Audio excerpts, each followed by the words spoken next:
Hey guys, everyone, welcome to another stream. Tonight we have a nice guest again, Kim, who's gonna introduce himself a little bit, and we talk about modeling and shading. So, as the guys of you and girls, obviously this goes for both genders, have been watching this for the last weeks. This is now the eighth show, 8 times. And this is also probably going to be the last one for a while. Yeah, because, we're going on holidays with the family, so I'm going to take a little break from doing that every week. But tonight we are going to look at cool shit. Not from me, though, because, I kind of talked about everything I had on my mind. I went through all the ideas I had for that stream, and we talked about all of that stuff. And like those streams are available on YouTube or also on Twitch, but they are not here for forever. But on YouTube you can still look at them. And I'm also editing tutorials from the most interesting bits and pieces, editing it together so that you guys can have a bit more of a concise look. And I am putting that actually on YouTube, and I'm gonna send around the link to the playlist. So this is a playlist of tutorials I made, mostly Spark related, but also featuring other platforms. And yeah, so go there, enjoy that stuff. And again, tonight's going to be mostly Kim showing his amazing work and chit-chatting about that. And so yeah, I don't know. Why don't we bring him in? Let's see. So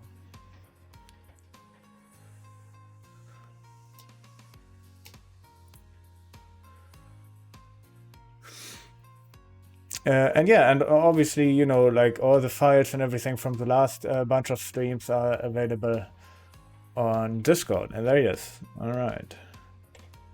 Hi, Kim. How's it going? Oh, sorry. I have to now switch over. Yeah, I can hear you. I'm just gonna pause the music for a second. Yeah, how's it going? Welcome on the show, so to speak. I am. So you just told me we just oh, that's the thing we don't hear. You don't hear me, or you don't hear Kim? Can you say something, Kim? Yeah, I can hear you, and people on the stream should be able to hear you too. But let's just wait for a second, whether that's the case or not. Oh, they can't hear you. Can you say something? Yeah, say something again. Oh, hold on. I have. Okay. Oh, we should have probably tested that. Hold on. Default. That's kind of weird because it did work all the other times. Okay. Say something again. Hello, can you hear me? Yeah, I think now they can hear you. Oh, great. All right. Yeah, you're coming up anyway on the audio indicator. Yeah, cool. Now they hear you. All right. Yeah, sorry for that. We did have a little test call earlier, but we didn't test this particular aspect because that usually worked every time flawlessly. So I didn't think of testing that. All right, cool. Yeah, I feel really bad about my video quality, so I apologize for that, guys. That's totally fine. It actually took me a while to get to that quality. And actually, Lasse saw earlier. Yes, I have a new camera. Beautiful depth of field. But unfortunately, yeah, the setup isn't ready yet. I am gonna work a little bit on the setup, and then I am also planning on to keep doing this, but again, not for a while. Maybe let's see what happens. It also felt to me like I started this kind of like in this mindset of, hey, quarantine and I don't know, lockdown and so on. And so, how about you? How have you been handling that? It's been very paranoid. Oh yeah. So Yeah, you like didn't. yeah, it's I've been in lockdown now for maybe like the last 2 months. Um, yeah, I went on lockdown like maybe 2 weeks before they even announced the lockdown. Um, Okay. Yeah, me you too, know, actually. yeah, just watching the numbers, like a math, you know, I can see math, you know what I'm saying? And Yeah. um, when I would see 100 cases, I was like, I was seeing more 1,000 cases. You know what I'm saying? Yeah. Yeah. Yeah. Yeah. So I just said to my wife and my uh, family that like my daughter needs to stop going to school, and I stopped going into the office as well. So we've all been working remotely since then. Yeah. Yeah, yeah. So you mentioned earlier, so like we haven't met yet before today. We just know Yeah. each other from the forum. You know, kind of like I've been watching what you've been doing and so on. But so maybe just give us a little introduction. You know, what do you do? Because I don't even know. I just see your work, but like Yeah. give us a backstory. Um, right. So, yeah, I'm Kim. Uh, People know me as the guy that makes all these animal filters. uh, I co-own a company, or I own a company with um, 3 other guys. We call ourselves the Pixel Chefs. Um, yeah, we do a lot of animation, 3D animation. We do a lot of client filters. Uh, we do a lot of work with Facebook Africa, and um, yeah, we managed to make one of the partner lists for Spark AR. Um, yeah, and yeah, me myself personally, I've been in the animation industry for good on 15 years now. So I've been through it all. I've been in television. I've done animation for web. Um, I eventually did a lot of digital stuff, like messing around with Unity, making Kinect games, and um, yeah, as well with augmented reality. It's also been a good solid 8 years now dealing with it. So I also started playing around with augmented reality around uh, maybe 2013 or so. Using Euphoria and all of that jazz. So um, yeah, when Spark came out, it was kind of like a blessing in disguise. Yeah. So how did you start out? Did you study, or is this a self-taught? Well, before I graduated in 2002 from a art school. So my brother and I'm sure people are familiar with my brother on the community as well, Dylan. We graduated from National School of the Arts. So I really have a traditional background in fine art. So sculpture, while everyone was doing a regular, math, science, I was doing jewelry and ceramics. Um, yeah, so after that, uh, I did around 2 years of 3D animation. So that was learning 3ds Max and just visual effects, so compositing, rendering. Yeah, so I was pretty much trained as a CGI visual artist. Yeah. Yeah. Yeah, I started with 3D Max also, actually. I started with 3D Studio and 4.0 in Oh, MS-DOS. So like this oh is wow. before Max came out, and then I switched to Max and I actually used it quite a bit. Yeah. And then I learned a little bit of Maya, but I didn't like that at all. Then I switched to XSI and so on. And Max kind of has been stuck around, but it's like I think it feels probably I don't know. I haven't opened it in forever, but it always felt like very old school in a way. Yeah. But you know, like if you use it for that long, then probably gets the job done. And for what you do, as far as I see from your filter work, at least, it's mostly, or it's a lot of modeling, for which Max obviously is amazing. I think it probably has a great toolkit for that, and like the whole baking stuff and so on, because you know it's very it's used a lot in games. Well, I think probably now Maya even also, but yeah. Yeah. So Yeah, how no, did you? Max is what I feel most comfortable Yeah, in at the moment. Like yeah, a lot yeah, of people seem to be jump into the Blender, uh, yeah.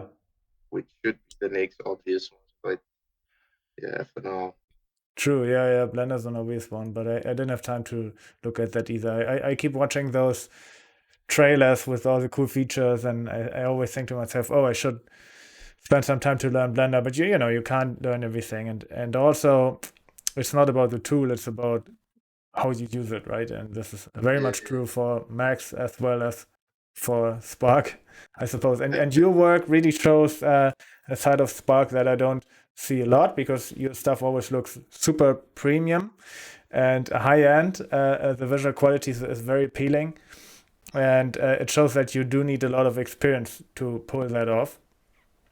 yeah. That's, I think, mostly it. And yeah, super happy to have you on tonight and to show us a little bit about your workflow. Right. So I don't know, do you want to jump right in? Yeah, sure. Yeah, I just need to.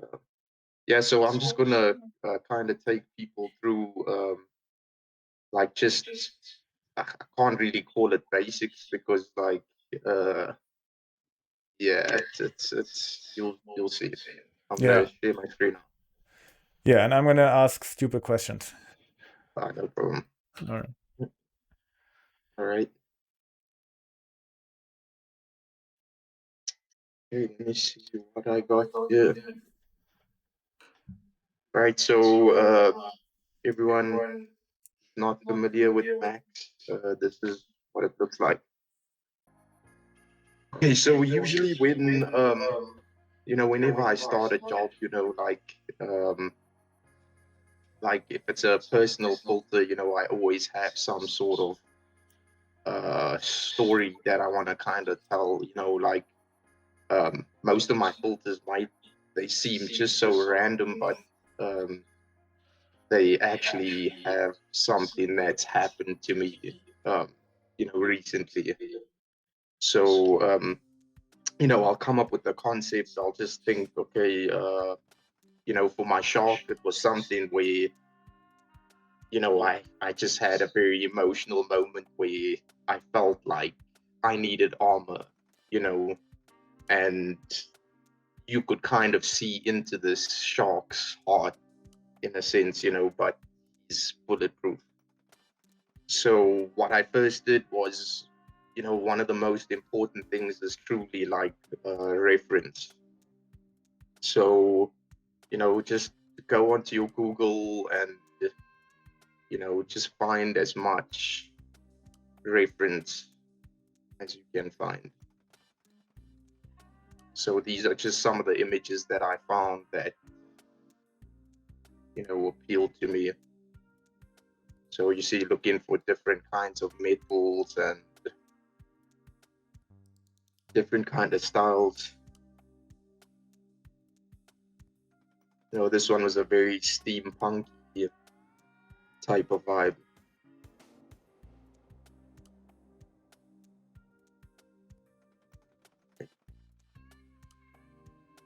The next thing I do is I start sourcing anything that will make my job easier.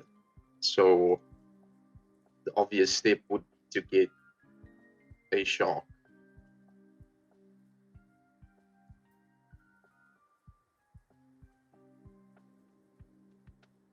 Right?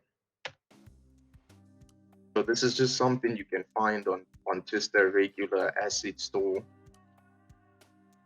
And sometimes you need to fix these things up because the meshes aren't that great.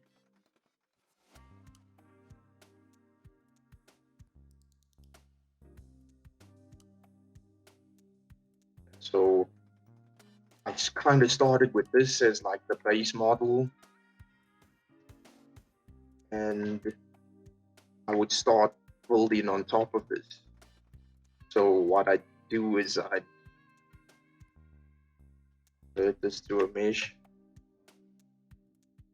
So for example, I take some of the nose aspect, for that little piece of armor, so on and so forth.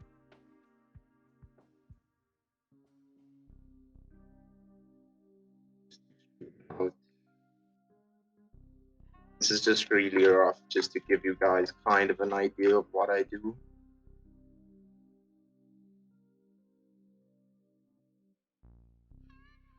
And in this case, I proper just re-typologize this, just because the mesh is like really, it's not clean.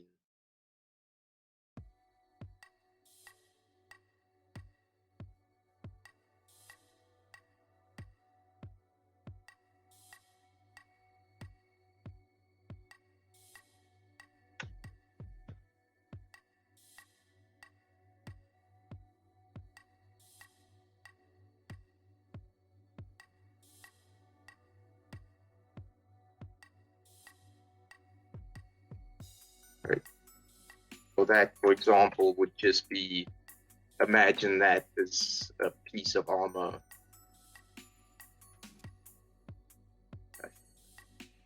Okay.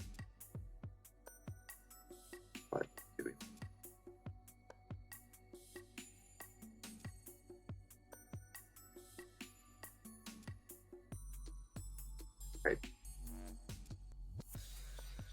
Yeah. So just imagine that was some piece of armor.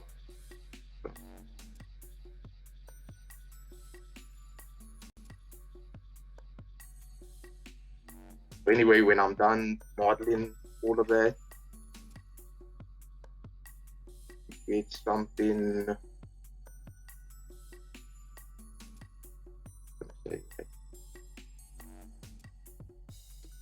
We eventually end up with something like that.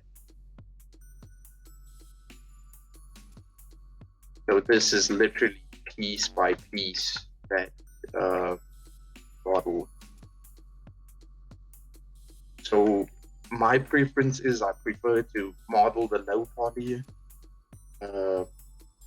before I get into any high poly stuff. So one of the most important things as well is it's twice the work, but it's so important to get that kind of to get that kind of detail or smooth edges eventually when you end up in Substance Painter. Let me move this to the side. So this is what your low poly will look like for every little piece here.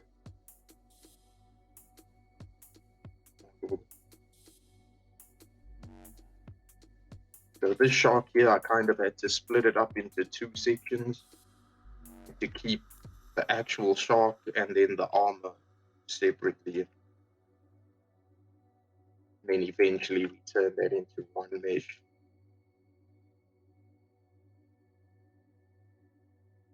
So another important thing that people should learn is unwrapping, UV unwrapping, because that's exactly what's going to allow you to texture eventually and be able to bake out your normal maps and your ORM maps, and this will get Substance to understand where to place rust in a certain section. I show you what this UV map looks like.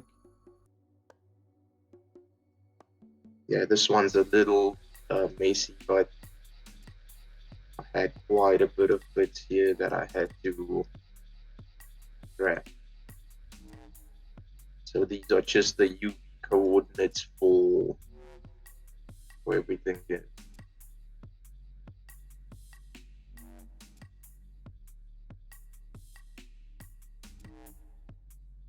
So it's the top of the head here.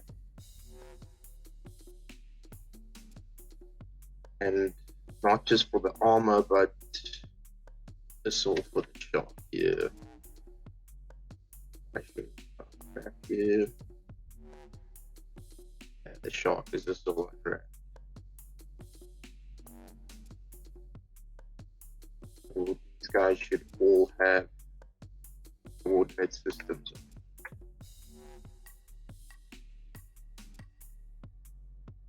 Right. Okay, so another important thing that you need to do before exporting any of your models is Substance Painter doesn't recognize your object through it just being an object. It actually recognizes your object through its material. So I'd have to put a material on my armor, and I'd have to name that. Yeah, just name this metal, and then this I'd call body.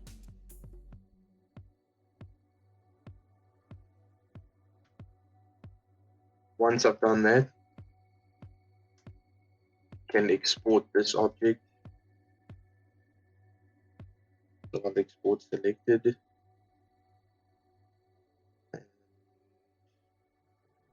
Up here.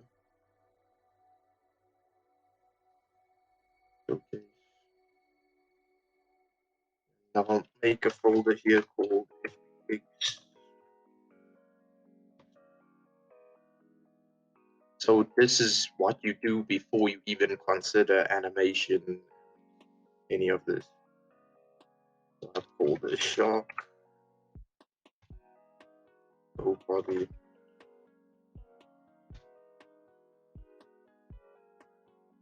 Right, we don't need anything there. So you'll export as an FBX. Hit OK. And then this is the important step, is matching up your high body. If you guys can see, like, all of this detail here, see how smooth those edges are. So everything's really smooth on this object here.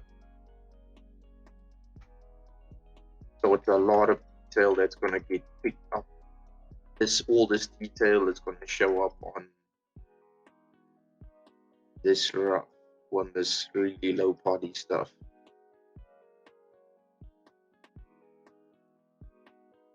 Okay. So next step is matching this up. So this is very important. You have to align, have to match these up here. So the closer you get them, the better it's going to be. Okay. So these are matched up exactly.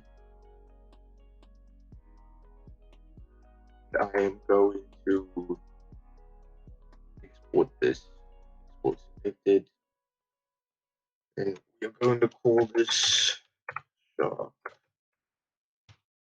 high body.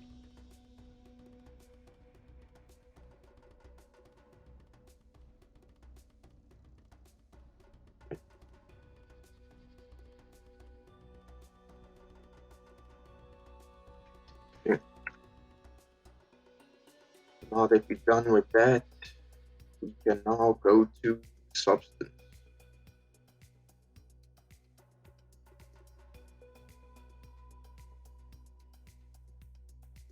Right, so this is Substance Painter.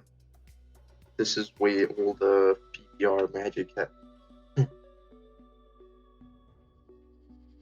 So we're gonna create a new file.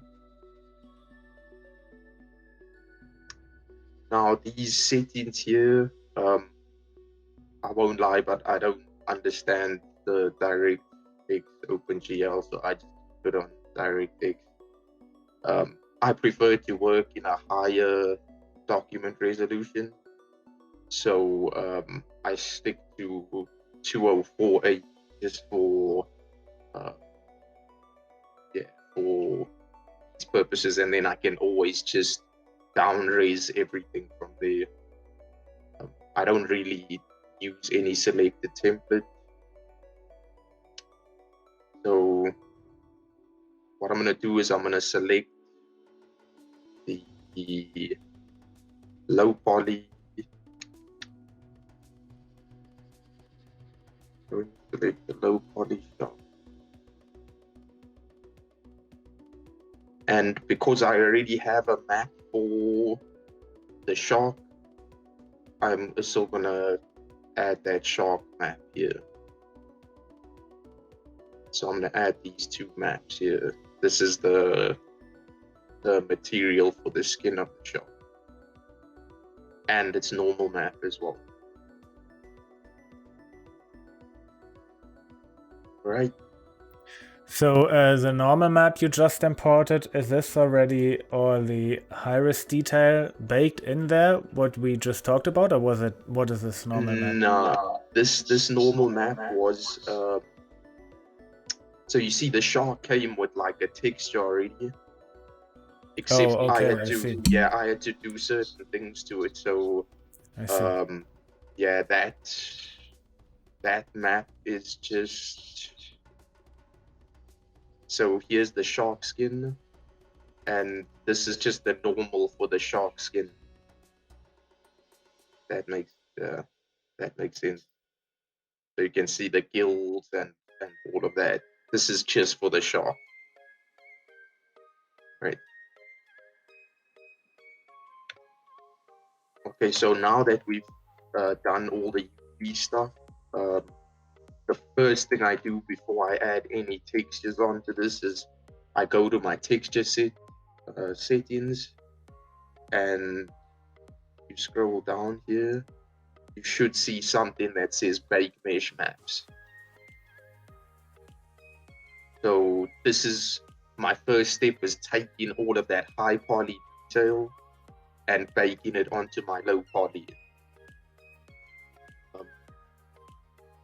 All right, so this here is also just the resolution setting. So I like to keep it to 2048. I'll set that to 2048, and then I pick my higher res shot. So here's my high poly shot. All of these settings on the side, I keep them on: the position, the thickness, the ambient occlusion, your world space normal. I keep all of that on. So now you can see as well that because of my textures, I have two materials here. So these are pretty much two objects. So you can either bake each one individual, or you can just bake all texture sets. So I'll just hit bake all texture sets. So just watch what happens when I hit that. Might take a little bit of time here.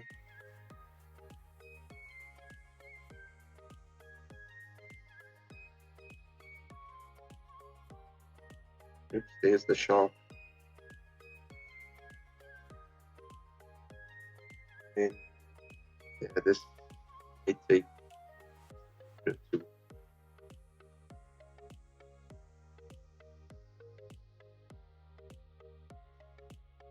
Oh, oh.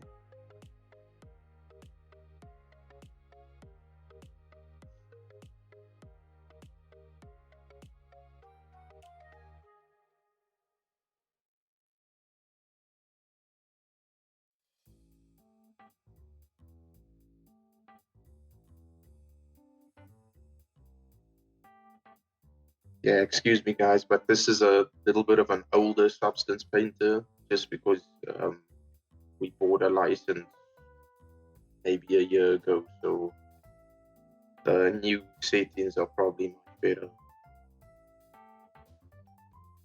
Right, there we go. So now you can see that like all of this detail was baked on, and that includes like all your position, your thickness, all of that.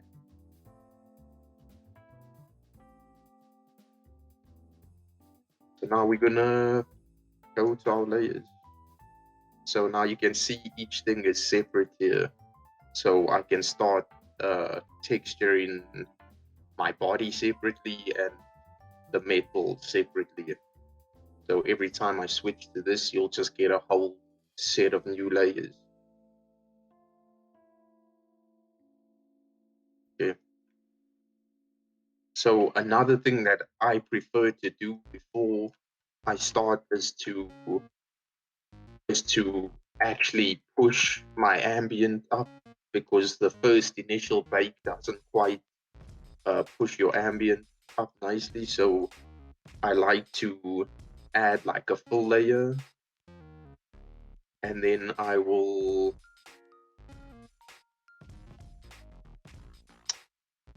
add the ambient diffusion into my base color.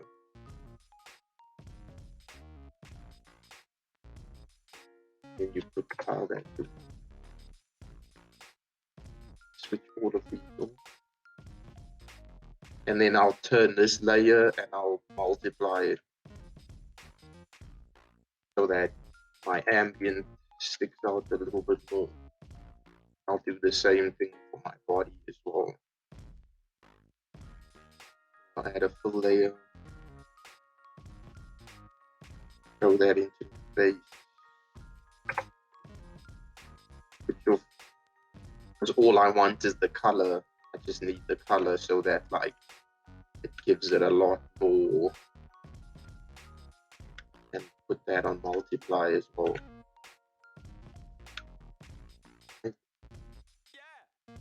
Okay, so I'm gonna start with the easier thing, is the body. So I'm gonna throw that diffuse texture on there.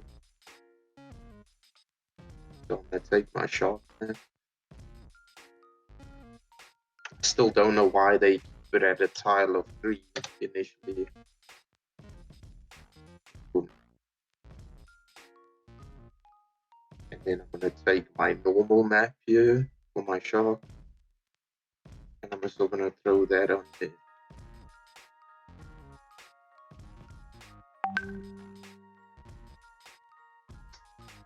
But you know what? I don't like that normal, so maybe keep that normal for.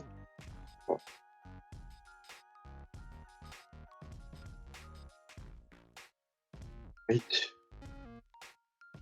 Okay, now for the cool metal stuff. So because we baked out all sorts of like position maps and all of that,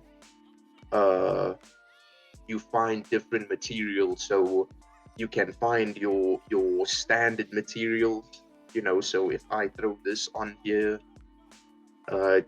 you'll get just like a standard gold that's got no real variation. You know, it's just standard. Or this is brass, sorry. This is just the standard brass texture.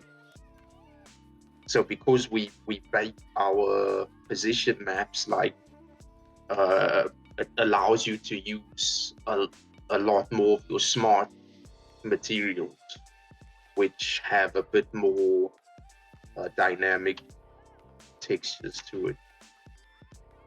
So now, like I said, you can grab, you know, any texture and just like slap it on.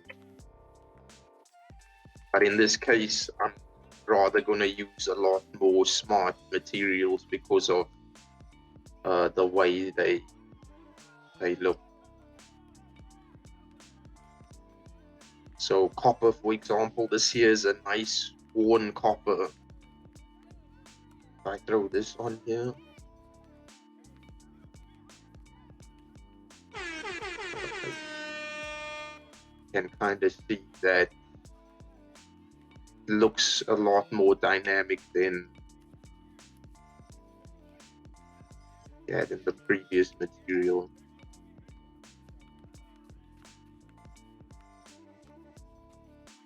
So in order to separate these textures, you use masks. So I like to rather fill the object and then start choosing what I want. I'll go in and I'll have you have a little selection tool here. So you can either polygon fill, where you can select each polygon, or you can just select chunks of it.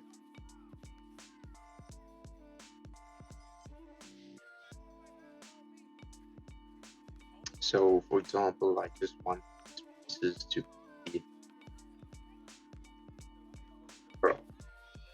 copper, sorry.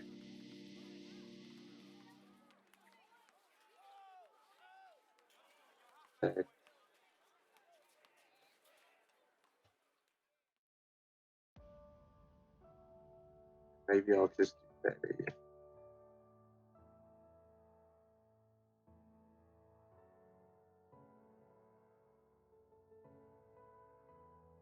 Okay, so yeah, like I said, what's really great about using this extra ambient map, especially with metals, is look at the difference when you switch it off. Can you see that?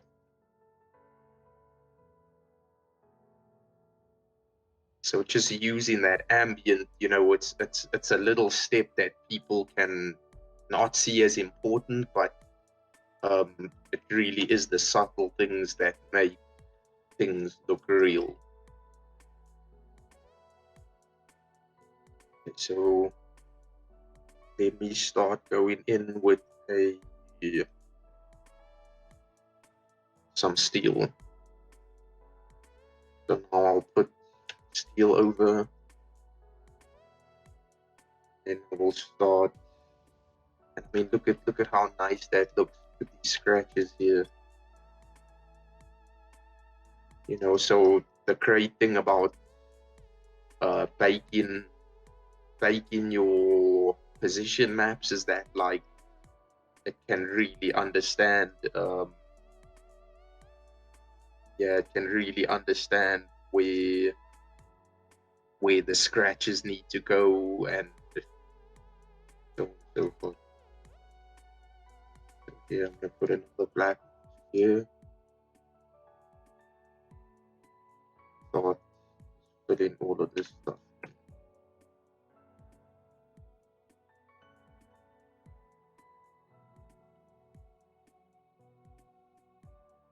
So this just really is an example of what I do. I'll just keep it.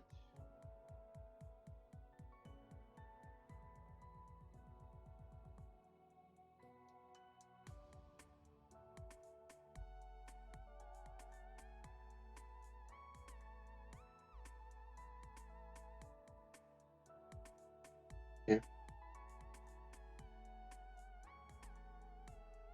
And I think what I did for the gold, I didn't quite use gold.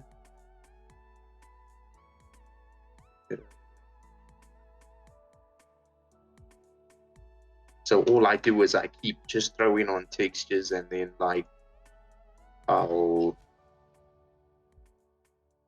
just start using the black mask to put everything.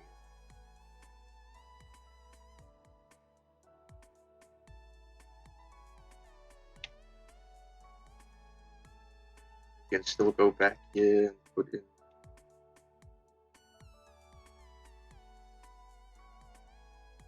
your ball.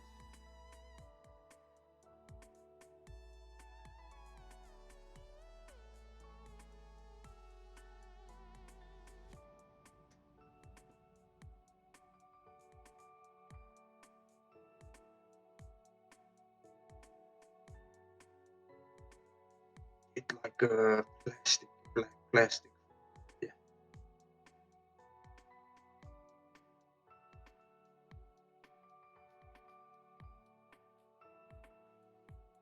So like I said, I'm not gonna go into all of the details. Hopefully you guys should know.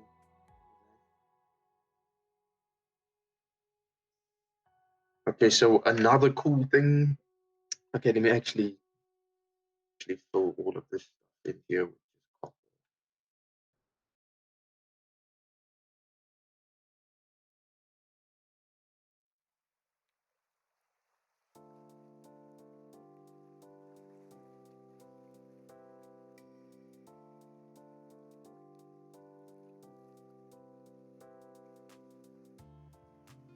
Yeah, so for example, like I did many variations of this just because like I was torn between doing a copper shark or a gold shark. Okay, so anyway, this is the base of kind of what we've done in it's a really short time. Now again, a very cool thing about even just baking out your position stuff is that you can start adding extra stuff on. So let's say we want to make the shark dirty, and say he went through a dirt pile or whatever. You can just go and find a brown color, and you have these smart masks that you can use, that you can just drag onto these layers here, and you can control these.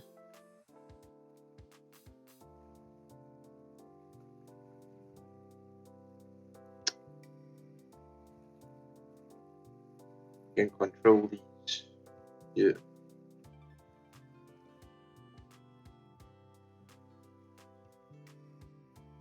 Guys,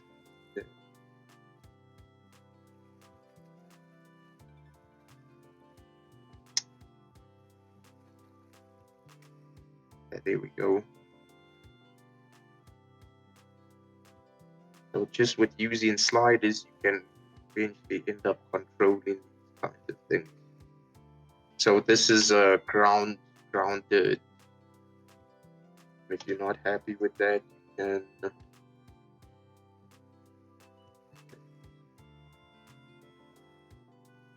see. So you can have done edges where it will only affect your edges. And just control the global balance here.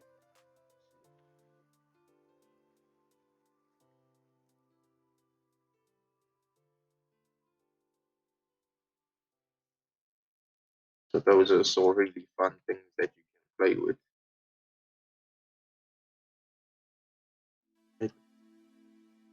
Okay, so eventually when you've textured all of this and you're happy with it, let me show you what I eventually came up with here.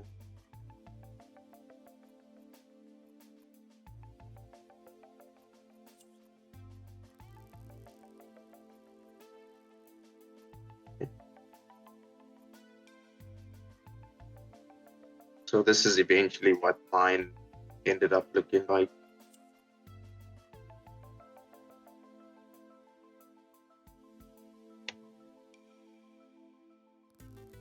So another cool thing about substances, back then when we had to edit UV maps, we had to go into Photoshop and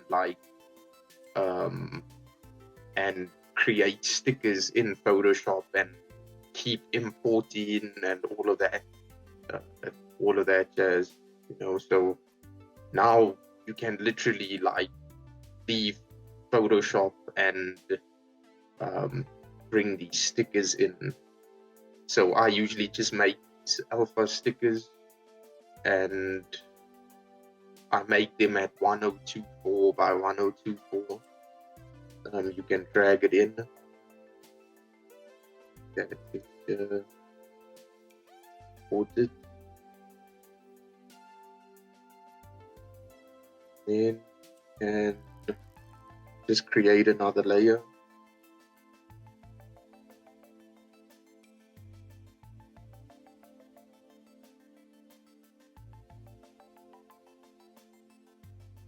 Then we will find that, drag this into our base, and take this alpha off. Then boom. Oh, sorry. Switch over that off. Then you can start feeding it.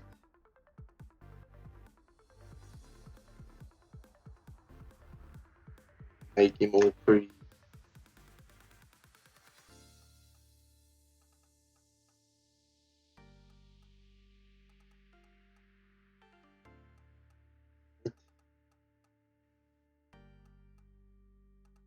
Okay, so once you have that, like, I'm gonna show you guys like the older technique, because I remember you saying, Nate, that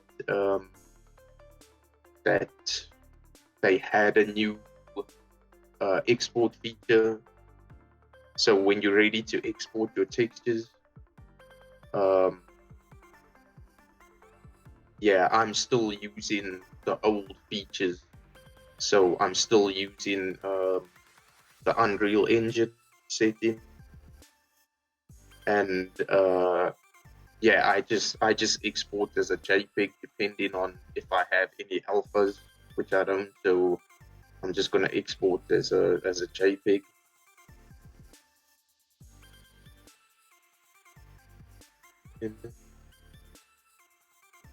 Okay. So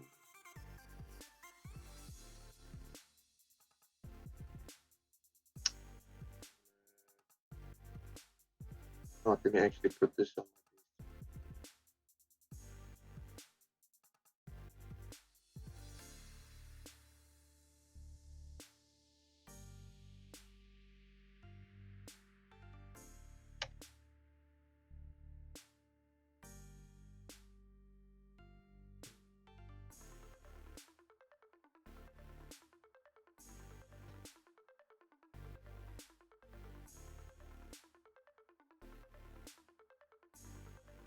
Okay, so I've got my Unreal. This should be should have a Spark preset already if you have new substance.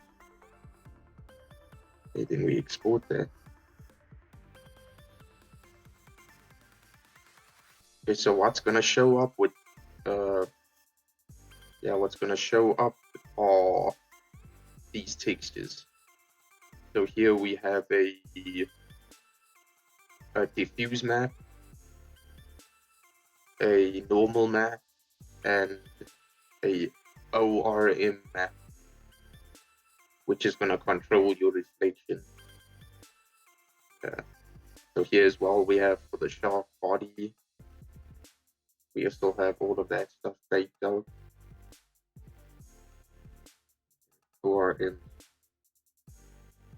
Okay, so here's where things get a little more interesting. So now we have our model ready. So this is now ready for rigging and animation. So close this, save that. And we are gonna go back to Max.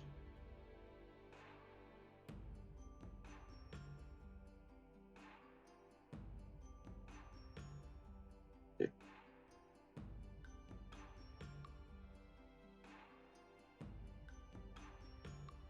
All right, so when we get back to Max and it's time to rig, we're gonna bring our textures in as well. So here I think I have, yeah. So here I have my shark texture, my armor texture, and I have my shark texture in here. Perfect.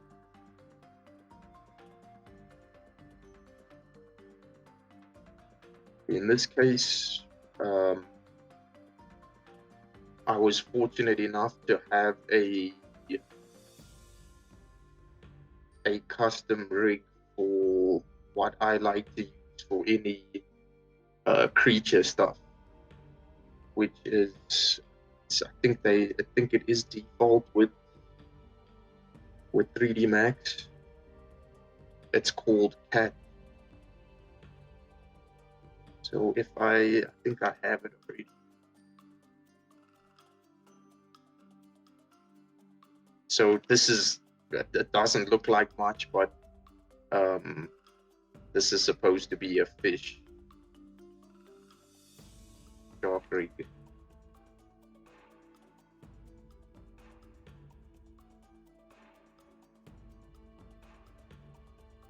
So I rigged this shark up, and in this case I needed a few separate objects, so I wanted this to open, and so I ended up linking this to one of the bones, and I also wanted this separate so I could control it in Spark as well.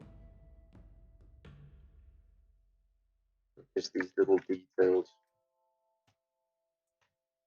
Now, what's really cool about Cat is that if you go to the motion panel here, you can layer animations, and you can also just affect stuff through sliders. So if I play this here, and I'm like, when I see the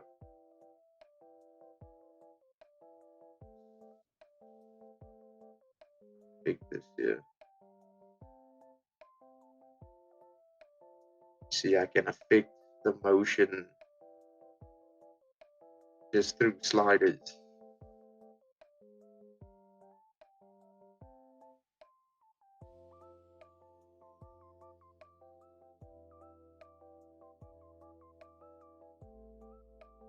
Yeah, so you see that.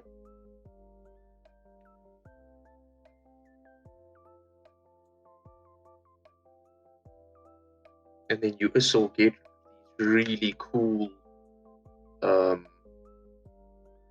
these really cool rigs that come standard as well. So if I choose a cat parent here, it's a crab.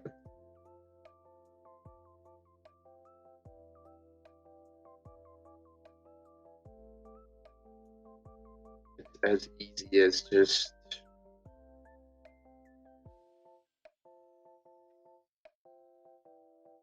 adding a walk cycle and boom.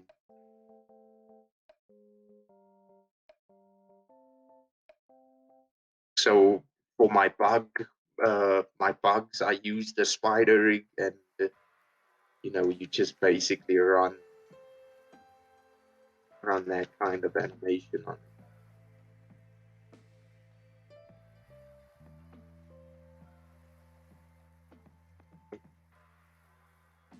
Okay, so animation is done. I usually just animate my characters walking in one place, or in this case, they swim in one place. And I prefer to control everything else in Spark. Okay, so that's everything. So now you textured, you rigged, you animated, and now that open. We go to Spark.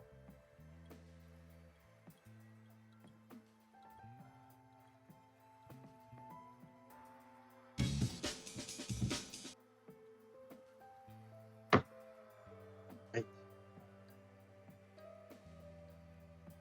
So I'm gonna use this world object template, just because, yeah, it seems to be a little bit easier now. Like, since some of these scripts are getting depreciated, and it's already got all the things I need for scaling and all of that stuff.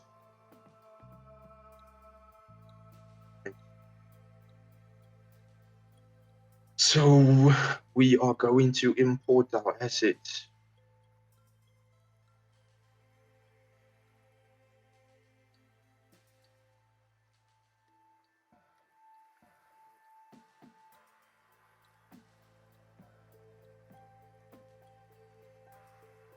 All right, so I'm just going to use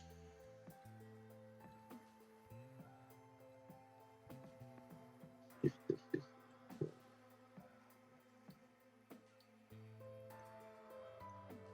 so I have my animation and my FBX that was exported.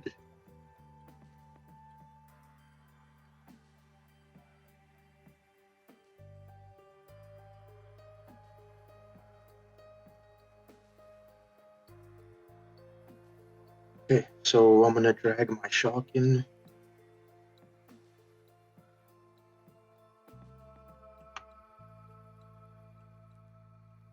Okay, so this showed up with textures. Usually it shouldn't show up with any textures on it.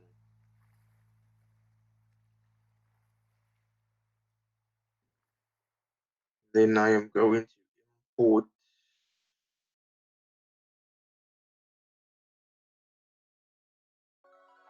all my maps.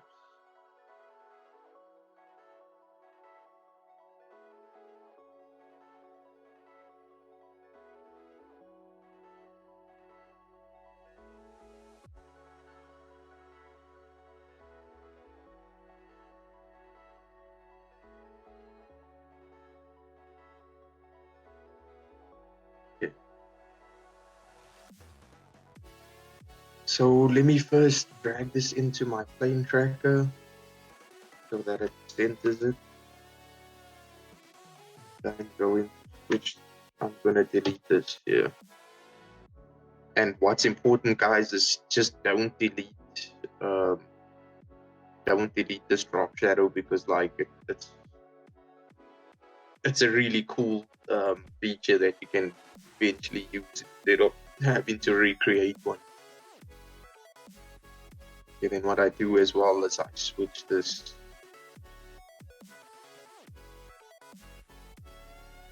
rotation.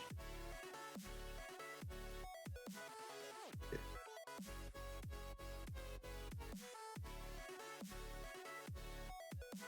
Scale this a little bit.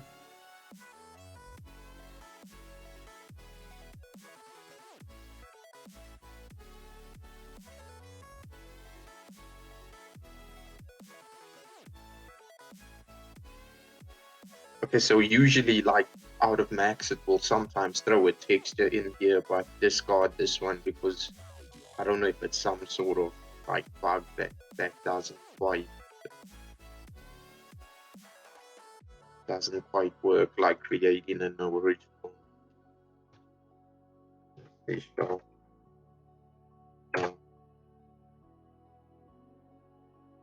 Oh shit, it's already.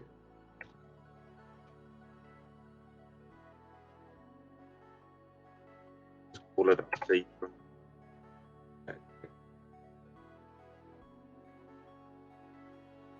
Okay, so what we're gonna do is we're first gonna put the diffuse armor texture in here. First place.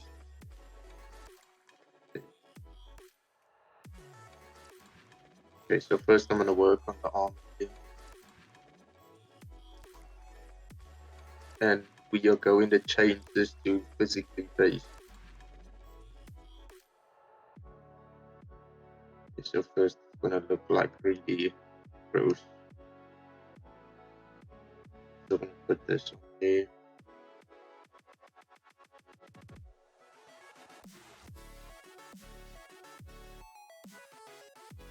Then we're gonna take our ORM texture, so the sharp fusion, roughness, and metallic. We're also gonna put the normal map on there. Then we are going to push all of this up.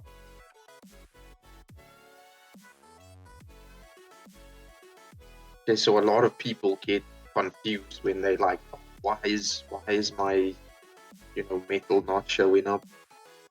but in order for your ORM to work, you have to have an environment texture. So I usually like the office, but it also depends what look you're kind of looking for. So I usually start with just this office texture here. Switch on this environment. Boom.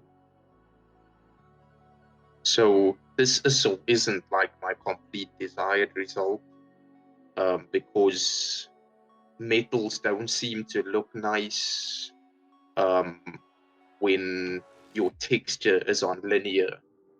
So if you go to your diffuse texture and you change that to RGB, like it comes out so much better.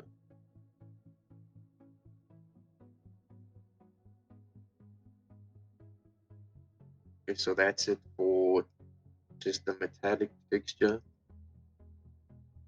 For the armor, now I'm gonna do sharp body, sharp body texture. To do the same, make it physically based. Then I'm going to take dark base color.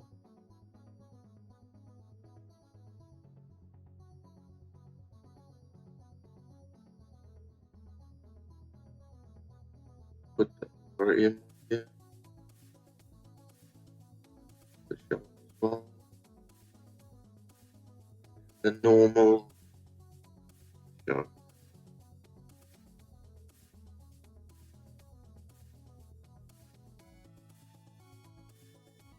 And now just for visual sense, like I'm just gonna see it.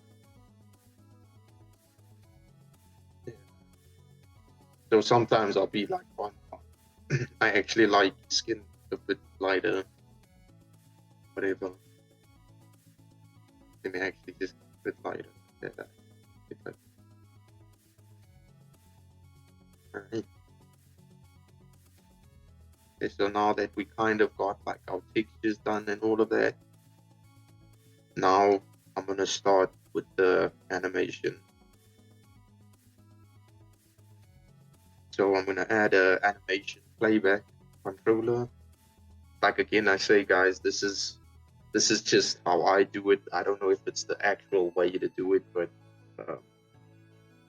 yeah, I'm just gonna show you guys that. So pull the sharp animation.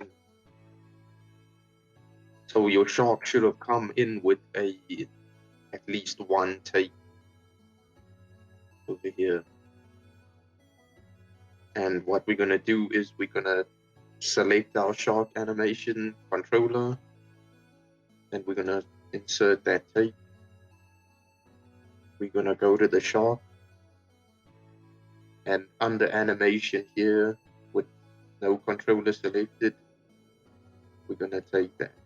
We're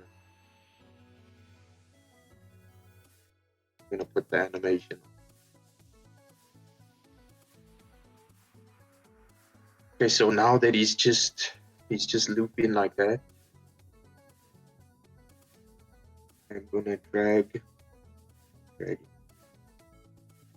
him into little controller thingy here.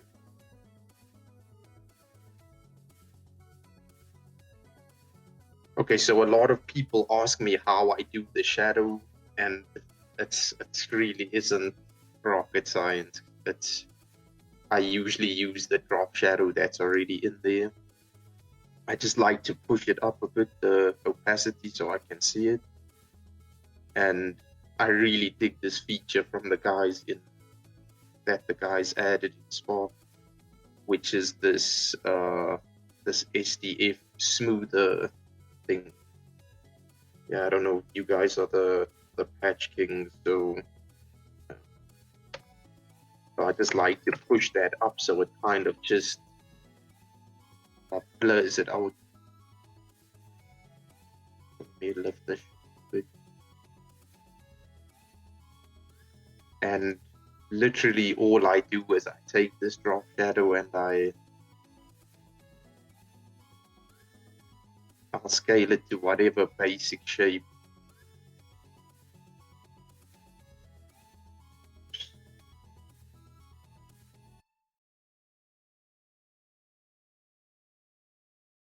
Scale it to the basic shape.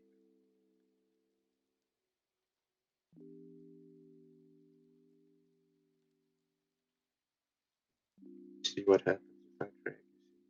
Cool. Yeah, I'll even name this just like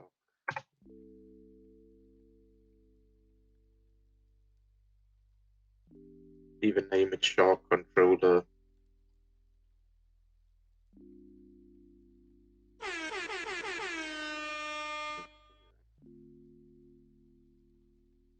Okay, so you still have your shark swimming in one place. And this is what I do with almost every creature that I do, where I'll literally move him off center like this here. And because of this hierarchy system that it's in here, I can now control like the movement. I can literally control the movement of the shark. So I will just go to my patch editor and I'll say loop animation, add a transition, and then I will pop the rotation in here.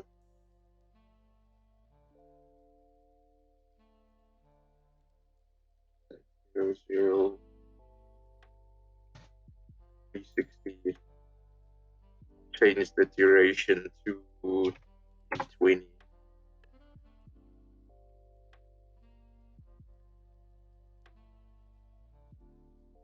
And then all you need to do is just adjust your shadow so it looks as if it matches. Play. And now I can move it around.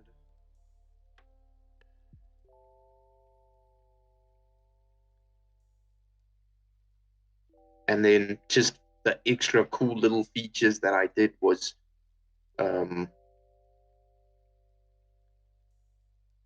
having these things animate.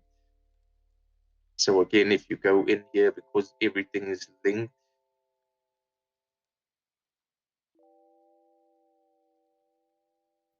you can start animating these little gadgets.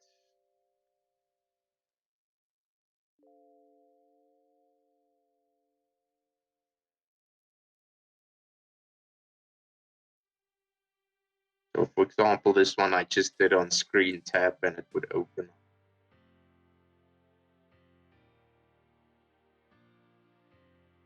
So for example, this thing, if I want this thing to spin, then again, I just take its rotation.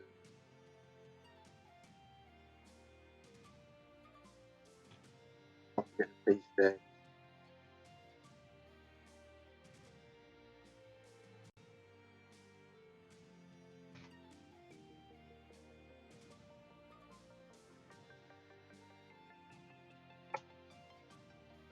Set on 360.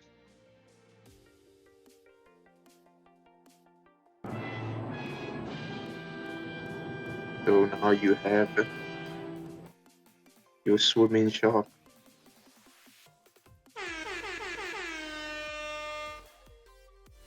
And that's basically it. And then any other extra thing I do is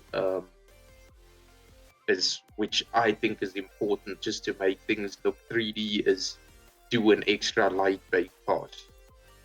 You know, so you'll go into max again and you'll light the shark and then just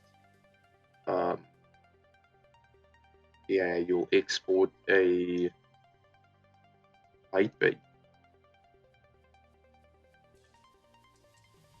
So the light baking you would just bake into the diffuse texture? Yeah.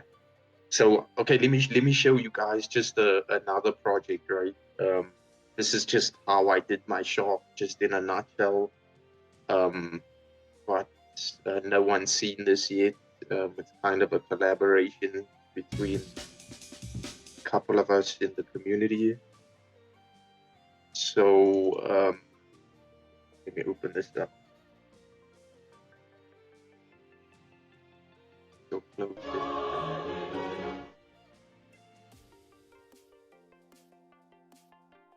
Like this is just showing the difference between doing a light bake and not doing one.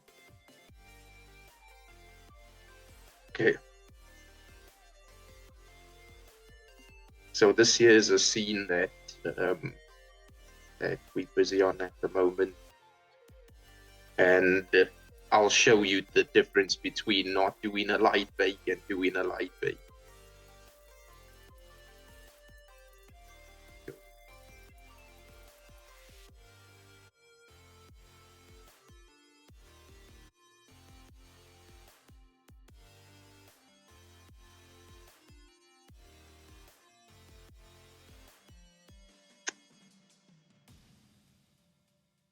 Right, so let me see which one is it. Roll 2.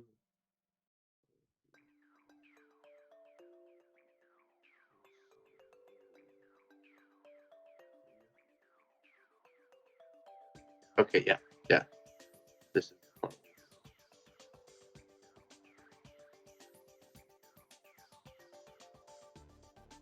okay. So let me just wait for Max to open.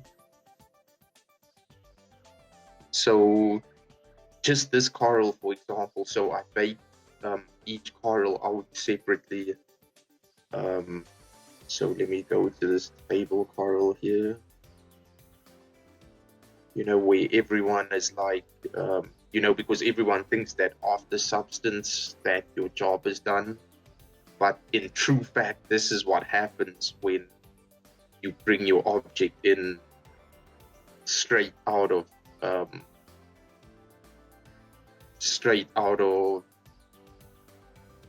substance. Like this is what your object technically looks like. It's, you know, it's got no real 3 dimension to it. It's purely like it's purely ambient, you know, that's baked into it. So let me even switch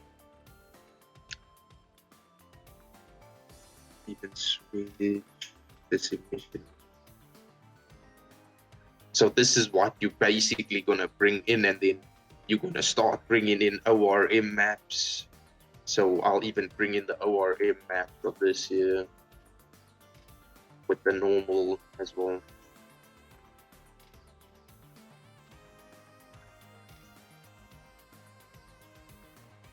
Okay. So even if you bring the ORMs in and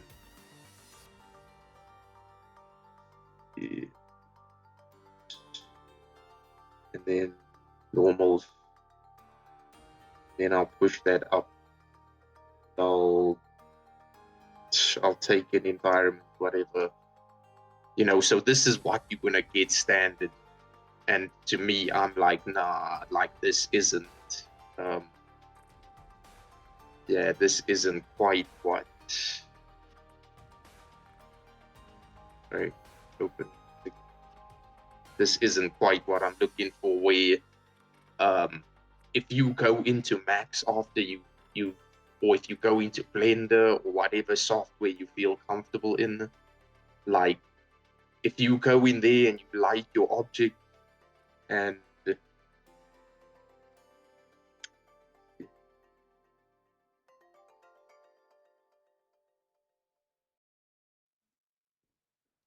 yeah.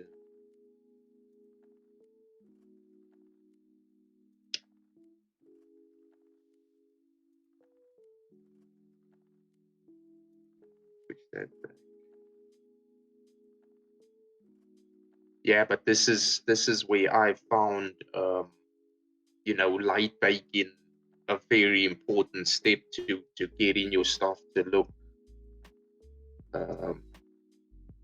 3D. So you see, compared to what the substance map just did, like baking your light map is really important, because then you can get the real 3D feeling of a scene. You know, it's substance does a great job, but it doesn't quite give you that dimension in Spark, because Spark has no shadows. It's just really gonna give you your the ambient that you baked, and yeah, all of that. So let me just wait for Max to open quickly. Really slow, guys.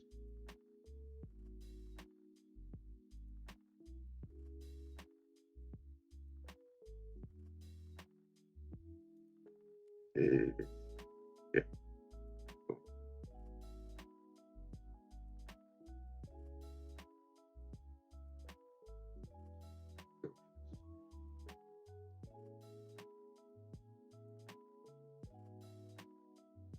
So I'd say, once you've done all your substance painter work and all of that, go into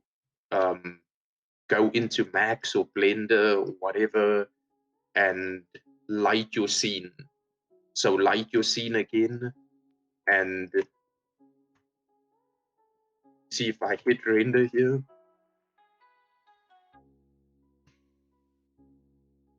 So this works for anything. Like, I've done this with with my Beatles, with even with the recent Ladybug effect. Like when I brought the wagons in, like the wagons just they didn't look 3D, because to me, real 3D objects have a light source that's coming from somewhere, where one side of an object needs to be dark and another object needs to be light. So when I see it just doesn't look real to me. And this step here it's truly like the secret sauce to what we do. Especially in our studio, like really, we really take the time to, so let me cancel that. And even down to the shadows on the floor, like even down to the shadows on the floor, like we bake out the shadow maps for that as well, in certain cases. So you can really get the bump details, and like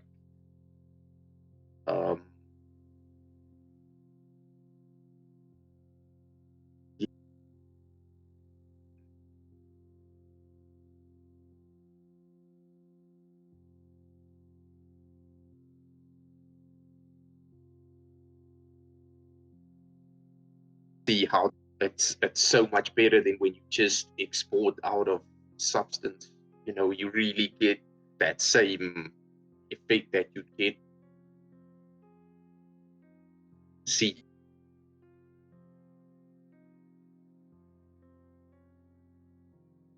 taking out those diffuse maps, add the normal map on top of that, and have more control in Spark. So for example here, like you can just select this object and hit 0 in Max. Yeah, this is why I like Max so much, because like you know, even their baking tools as well. I can bake a diffuse from one object onto another object. You can bake.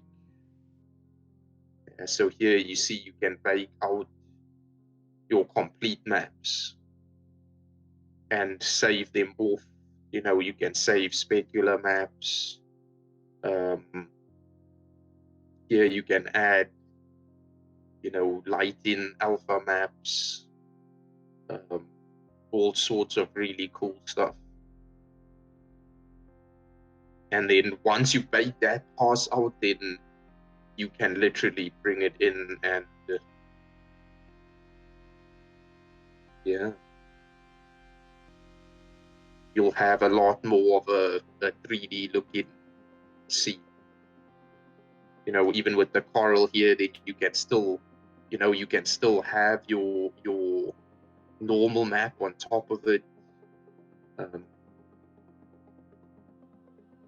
You know, you still have control the way. So yeah, and then that's pretty much our workflow. So you know, it consists of you know, first your modeling and your unwrapping, you know, taking things into substance, baking the high polys onto the low polys, you know, texturing, and then still taking your textured object into max and then lighting it again and just baking that lighting diffuser and rigging animation, and then you bring it into here. This fish as well, this fish is swimming in one place, and you know, just to save on animation space so that you don't have to export a 200 frame animation. You can rather control the character's motion through controllers and stuff like that. You know, these plants here are literally like, this whole scene at the moment is 2 megs. So I can still throw in, you know, a ton more stuff in here. You know, so it really is just smart ways of keeping your stuff optimized, you know, because like, you know, we all know you only get your 4 meg, so you need to, you know, you kind of need to look at everything smartly, or you know, be a little bit more smart about how you animate. And you know, a lot of it is game principles, you know, so you're baking your controllers and all of that stuff. Yeah, man, very cool. So that was amazing, actually. Thanks so much for this walkthrough. And I think for, you know, a lot of people that seen that are not from this VFX background, such as yourself and such as myself also, for them it is super valuable information. For me, I mean, it is a kind of like a pretty standard workflow, so it's not necessarily, I mean, it's no magic involved, but as always, if you haven't seen it, then it is. And also thanks for the little things. So the sRGB issue. So in the chat, it came up that Substance Painter might export it as sRGB. So, you know, actually what I did, like a long time ago, well, in Spark time, so 1.5 years ago, was I did like an export setting for Substance Painter, but that kind of didn't really work either, and I didn't know that you can use the Unreal one, so that's super helpful. And here actually is the blog post about this Substance template from, like, officially from Adobe and Spark. This is already from last December. I tried it. I couldn't get it to work. So basically it gives you a material format which you cannot import into Spark. Like, it gives you a little JSON that supposedly is like a material you can just drag and drop, but it doesn't work. I think actually they probably made it for Facebook internal things, and for them it probably works, but they haven't activated it for the, you know, everyone else. Yeah. But anyway, guys, maybe if you want to look into that, maybe you can get it to work. I don't know. Yeah. For me, it didn't work. Yeah. I think the biggest thing was that RGB, that linear to RGB. I don't know what once that was figured out, like because we started going into Photoshop and we started messing with the gamma exposure, right, yeah, just to pull that exposure down. But yeah. that was a cheap way where, changing it to RGB just made the metal look fantastic, I just wanna check out real quick if you in Substance how do you do that again? If you like, I think you have to have something. Okay, so there's a Spark AR Studio template available. That's good. But Yeah. now I do need a model, I suppose, right? Let's see if I have some SPX something here real quick. Uh, mm, mm, mm, mm, mm, mm. What is here? Cloud test. I don't know what that is. Let's see what that is. Yeah, because I had someone message me the other day as well, and they also had the same issue with the RGB linear thing. Like once they switched it from linear to RGB, like the results were just, it's like perfect, you Yeah. know. Well, I mean, Um, obviously, if Substance Painter exports the maps as sRGB, then you have to switch it to sRGB in Spark as well. But the whole idea of the whole idea of PBR is actually that you have a consistent workflow throughout the packages and that you do not want to fuck with that stuff anymore. So everything should be linear. Actually, what yeah, the tool should do is if it should look like if you import a JPEG, which is an sRGB, it should convert it into linear color space, and then the whole processing pipeline should just do any calculation in linear color space, and then only in the yeah, very end it should convert it back into sRGB to display it on the screen. That's the whole idea of PBR. yeah, And yeah, as in color management, what happened is that so basically it's like color management means that colors never look the same. But yeah, anyway, so now my Substance Painter is crashing because probably the file I imported was crazy huge. I don't know what it was, but anyway, I mean, whatever. The point is, this is something people could investigate, look into Substance Painter if you have the Unreal export preset, whether you can change it to linear, and then it should just look exactly the same, right? yeah. Yeah, no, we just stumbled across all of this stuff. That's why I said, like, for me, it's like, this is just my way of doing it. Like, it might not be the correct way of doing it. No, I But know, but the it's things like I always feel that if for me, it's like I want to understand what's going on because if I know what's going on, then I can fix it, right? So now yeah, I'm curious why is it as RGB when it should be linear?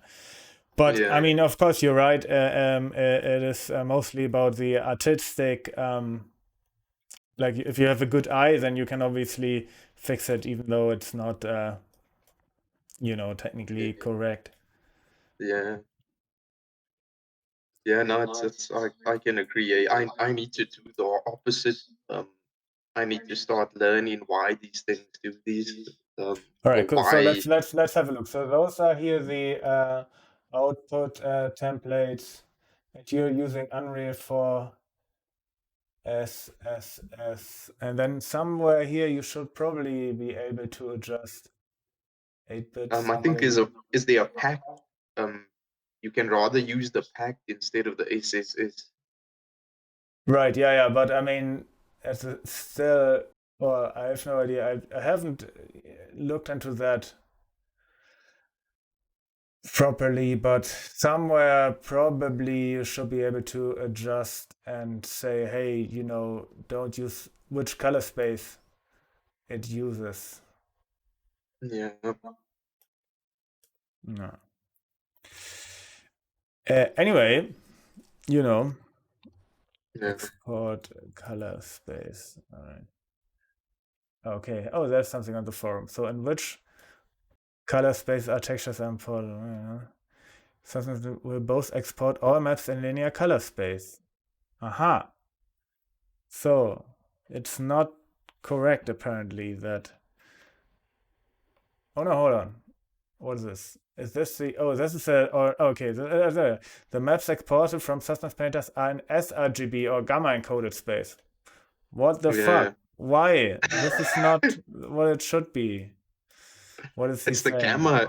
It's definitely the gamma because we started noticing like it was definitely a gamma issue because when we play with the exposure in Photoshop, like, and we push the exposure down, it would fix it. But Yeah. we were honestly like, why would we have to do that? Yeah, Until exactly. yeah, Well, until someone mentioned switching yeah. it from linear to RGB, and Yeah, so this is the answer. That is actually well, but this is an older post. Well, how can I? Isn't it possible to switch? That would be crazy. Export. yeah, so Linear. it's definitely in the gamma situation, or like I said, a gamma issue that um yeah, that could be. Okay, but you can change it. Okay, how do you change it? Yeah. Configuration, color management, preferences. All right, let's see. Okay, so preferences, settings, no. Management page.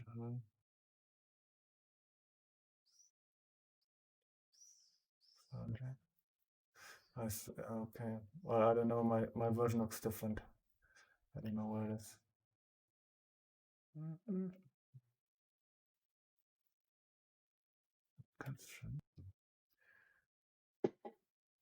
I think the next thing I'm gonna try is probably try um the Spark preset.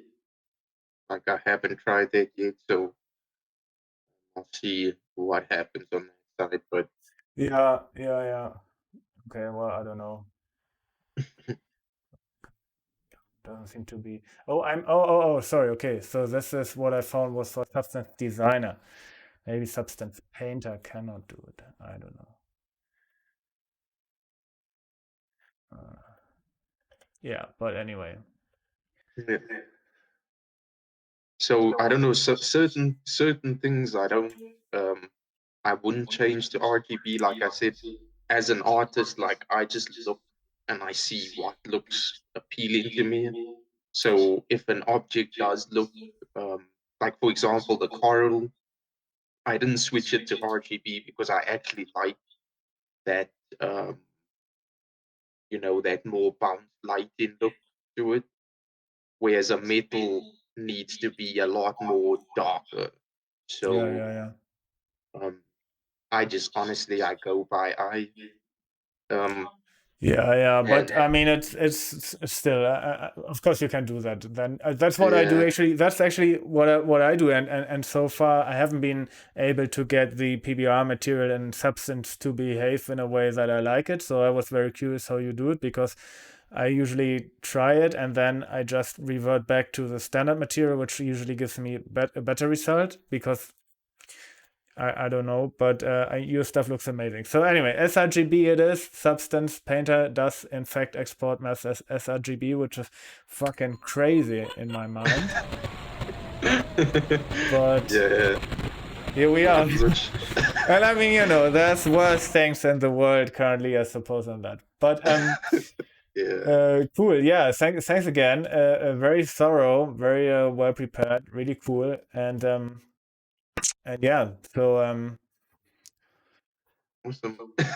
awesome. Yeah. Hey, you said you guys are. I want to post your a website on the chat. Is the one is chefs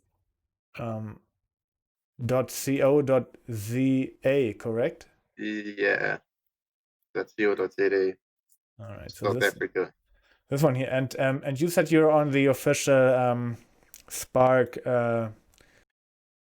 What they Yeah, call it, like. we one of two companies from Africa, the Africa region. So um, yeah, either Sea Monster or us Pixel Chips. Yeah, we've been open for 4 years now, Yeah. going on 5 now. So yeah. And did they, I mean, Facebook contact you to do that, or did you ask them to be there, or how did that work? So what happened was we were there was a hackathon in Cape Town, and we were invited. I can't even remember. I think they saw the Makaraba that Dylan built. Um, I think it was in 2017. We were one of the first people to be accepted as well when it was still AR Studio. Yeah, yeah, So yeah, one of the guys in the Africa division, he saw some of our work, and we got invited to a hackathon to participate, and we did really well at the hackathon.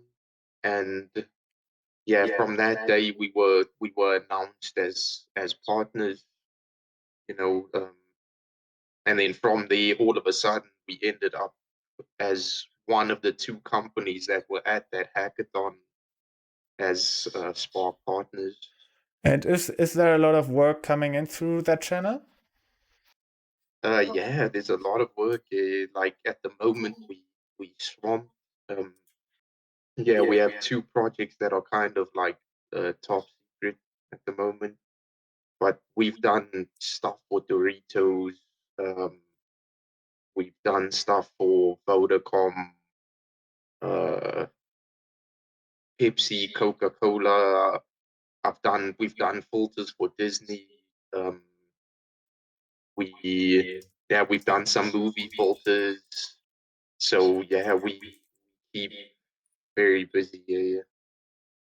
It's yeah, we get quite a bit of work That's from that great. aspect.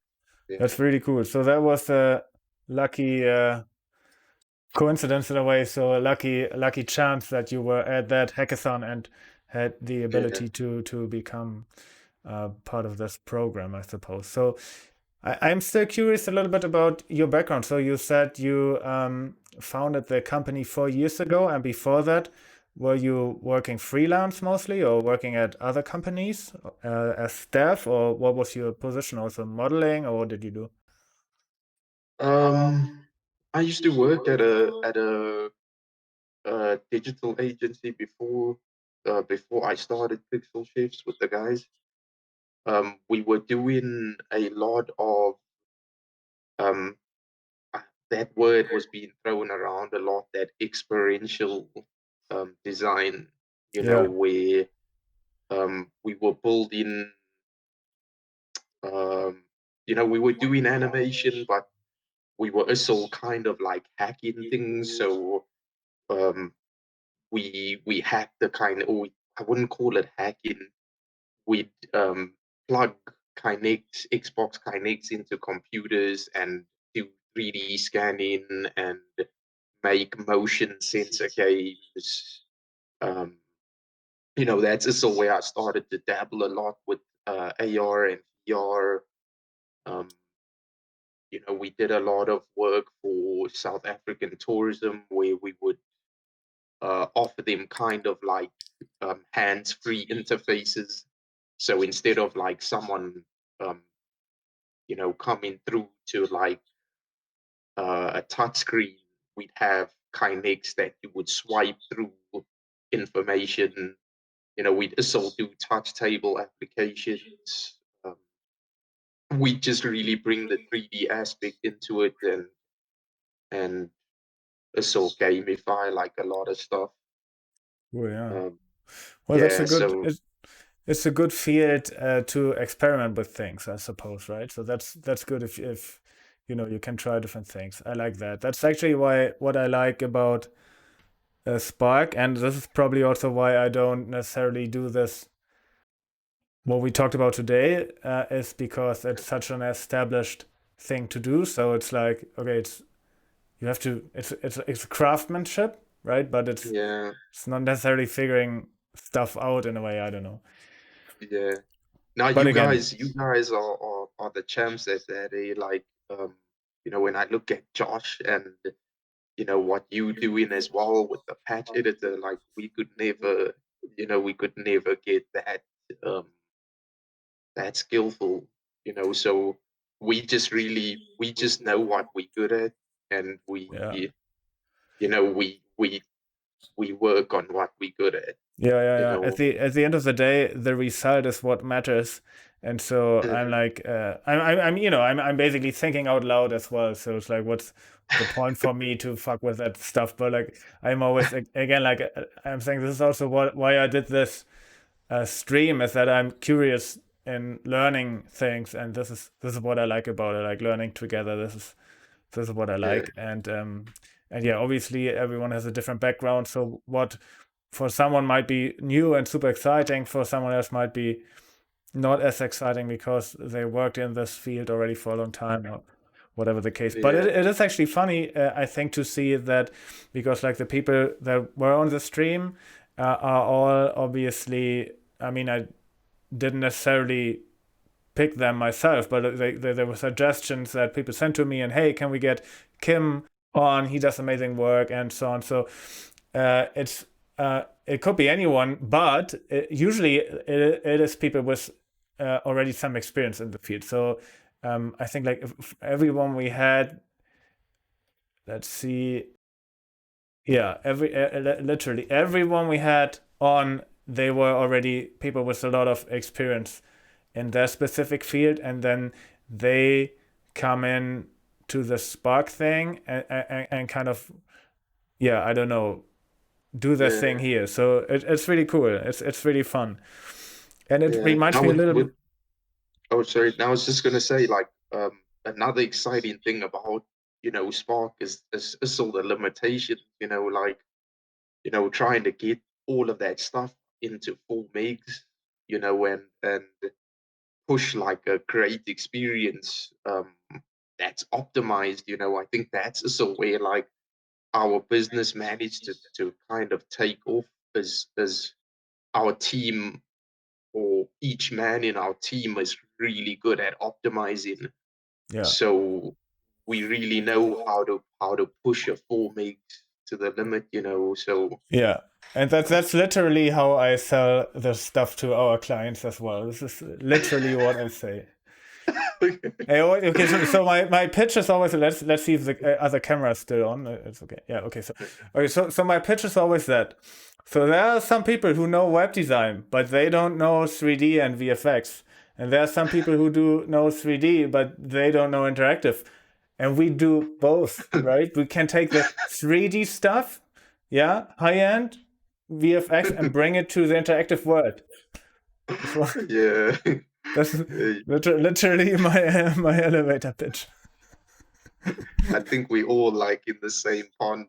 Like, Yeah.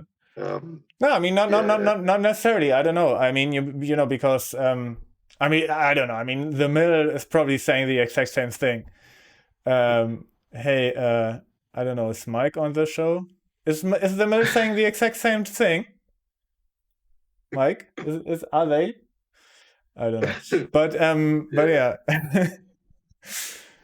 yeah. yeah. It's true. All each guy in the team as well, like, for example, like, Nelson. I don't know if you know Nelson Rebello is so one of the creators that's part of our team.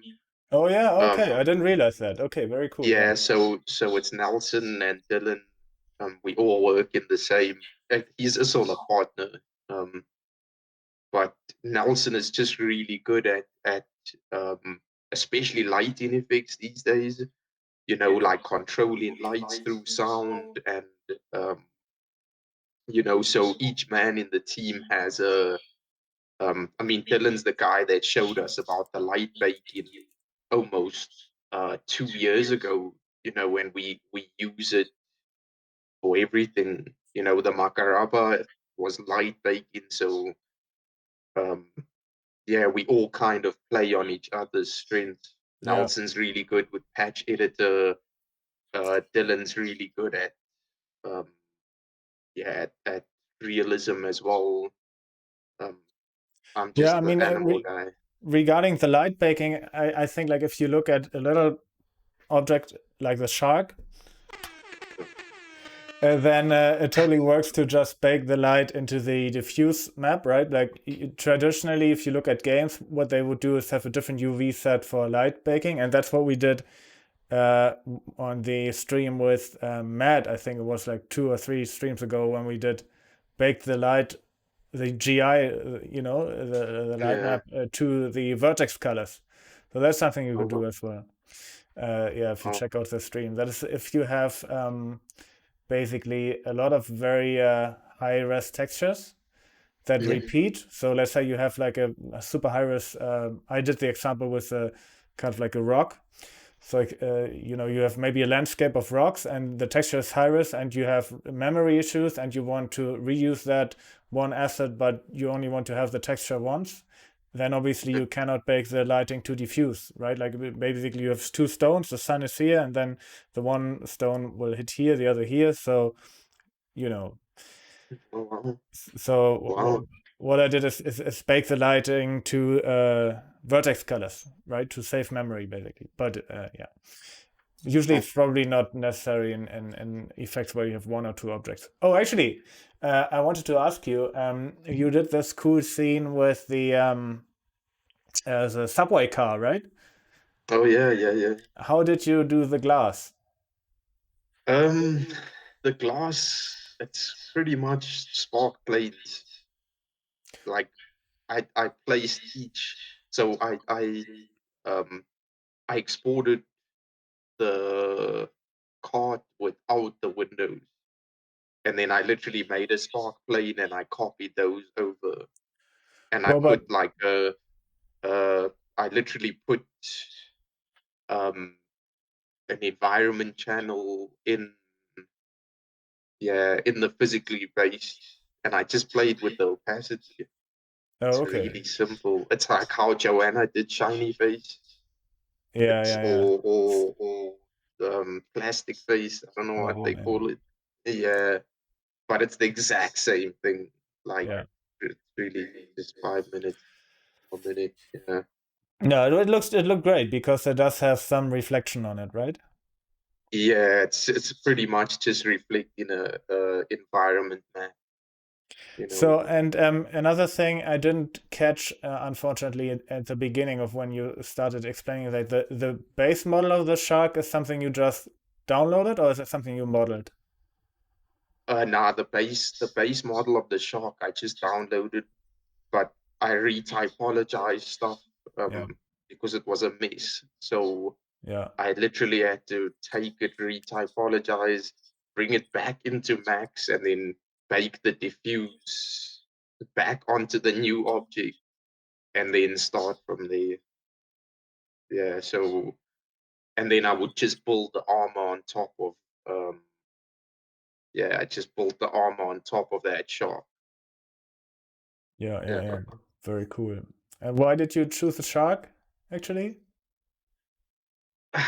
I don't know, like I said, I just have certain things going on in my life, and um something was just like uh make this creature that's just so like a vicious creature, but he still needs this armor to kind of like protect, what's inside, you know what I'm saying? Yeah, So yeah, yeah, me yeah. myself, I can be a very like intimidating person. Like I've been that guy that screams, and um people that know me because of my kind of life, um I became a very angry person, so Wow. Okay.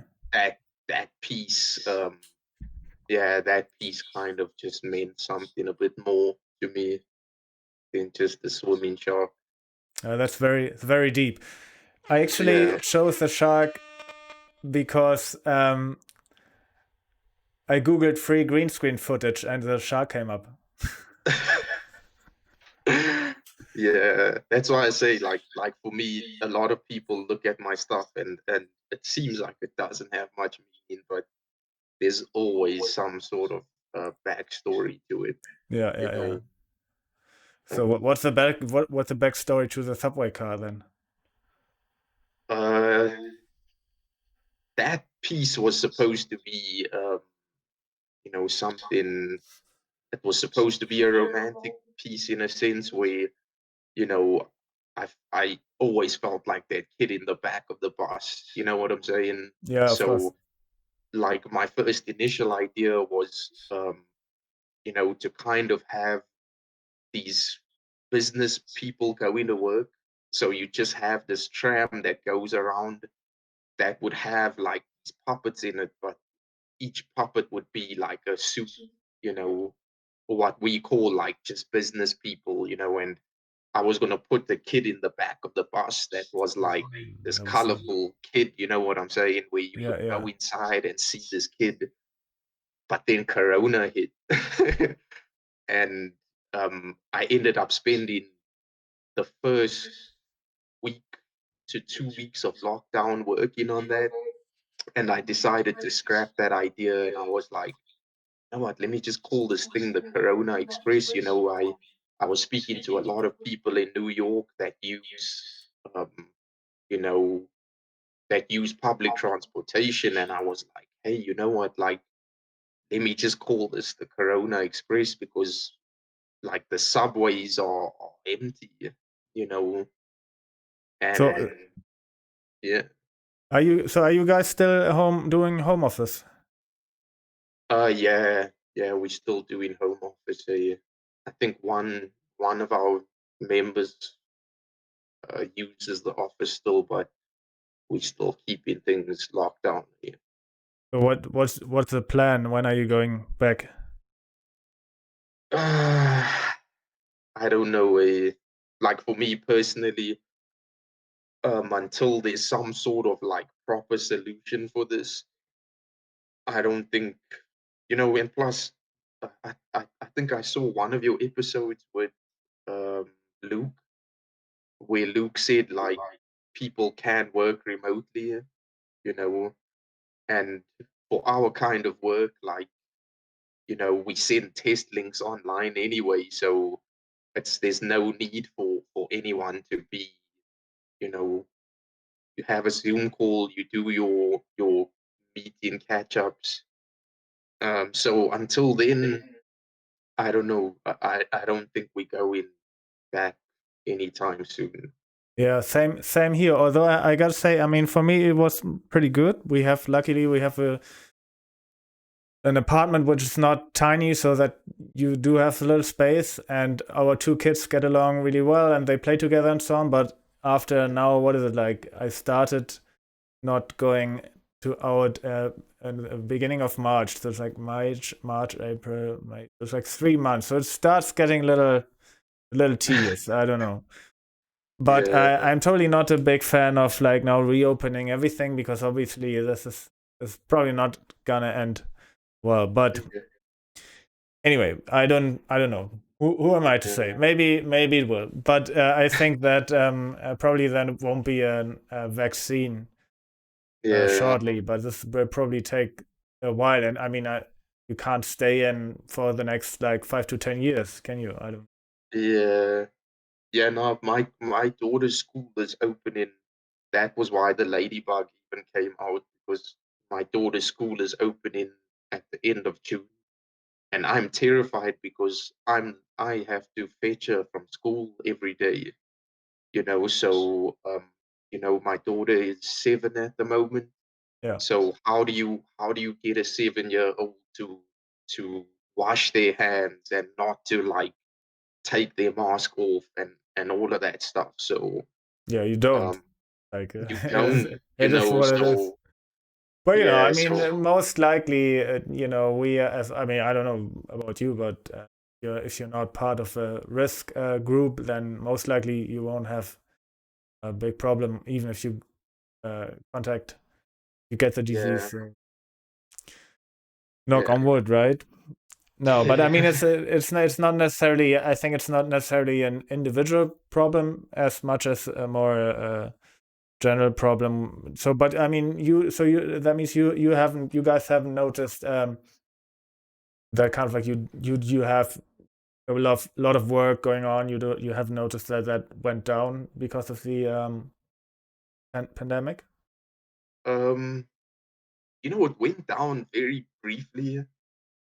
I was still working on stuff because we do projects all over the world. In Germany, um, Colorado, New York. Um, we get and here at home. So projects slowed down for maybe like 2 weeks, 3 weeks, but now it's just insane.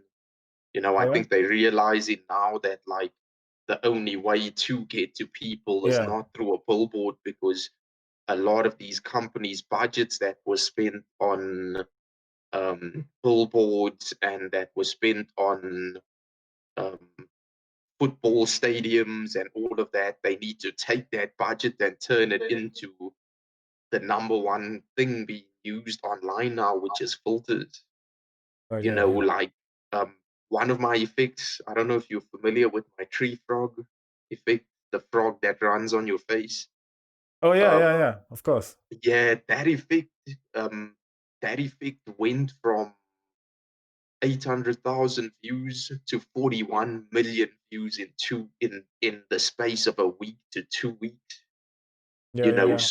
So I've seen a huge increase in the usage of even my filters, you know.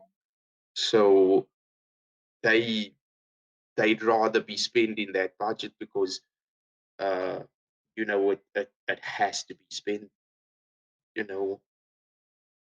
Right. Yeah, so Well, so that's we good. That's great to hear. So that's good. I mean, let's hope it stays that way. yeah, So I yeah, don't I'm know. just yeah, I just so like I still think to myself sometimes, that even the whole filter game might be um a hype thing now, or what's the word for it? Yeah, hype. Yeah, I It's think it's so. hype now and then it's gone tomorrow, but I don't see this as it being Spark AR or Lens Studio or some filter. Like, I honestly see this as augmented reality in general, and that core technology is so important. Like, I look at Google Lens and I'm like, wow, dude, like this is the future of Googling, like the um I truly do see a huge potential for computer vision in general.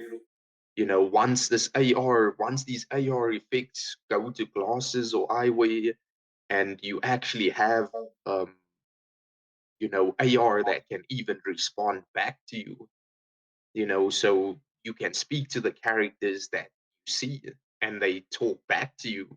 You know what I'm saying? Like, Yeah, yeah, yeah. to me, that's powerful, so that really is the core technology for me that excites me more than the platform that it's on, you Yeah, yeah. know. I totally Yeah, agree. I totally agree. And it's again like I've been saying that I think on every episode of the stream, but it's to me it's like so funny how if you understand the core principles of something, then you can reuse it every time, right? Like the stuff you yeah, showed, it doesn't matter whether you use it in Spark. You can use the exact same workflow in Lens Studio, or you can use yeah, the exact same workflow in Unity or in Unreal or what have you. And mhm, the basics you need to know, which we haven't touched upon, but like if you talking about retopology, then you need to know about proper topology, obviously, and like edge flow and stuff like that, which is like this is like ancient stuff, like this people yeah, started doing this in the 90s or whatever. So and it all comes yeah, back. So that's really cool. And yeah, and I totally agree. Like all this stuff will definitely stay relevant, no yeah, matter what, and everything will shift towards digital, no matter what. yeah. And, It's like Yeah, a lot I of agree. people, they call them filters. I don't even call them filters. I call them experiences. Yeah, Um, you know, so for me, I build more experiences than a filter.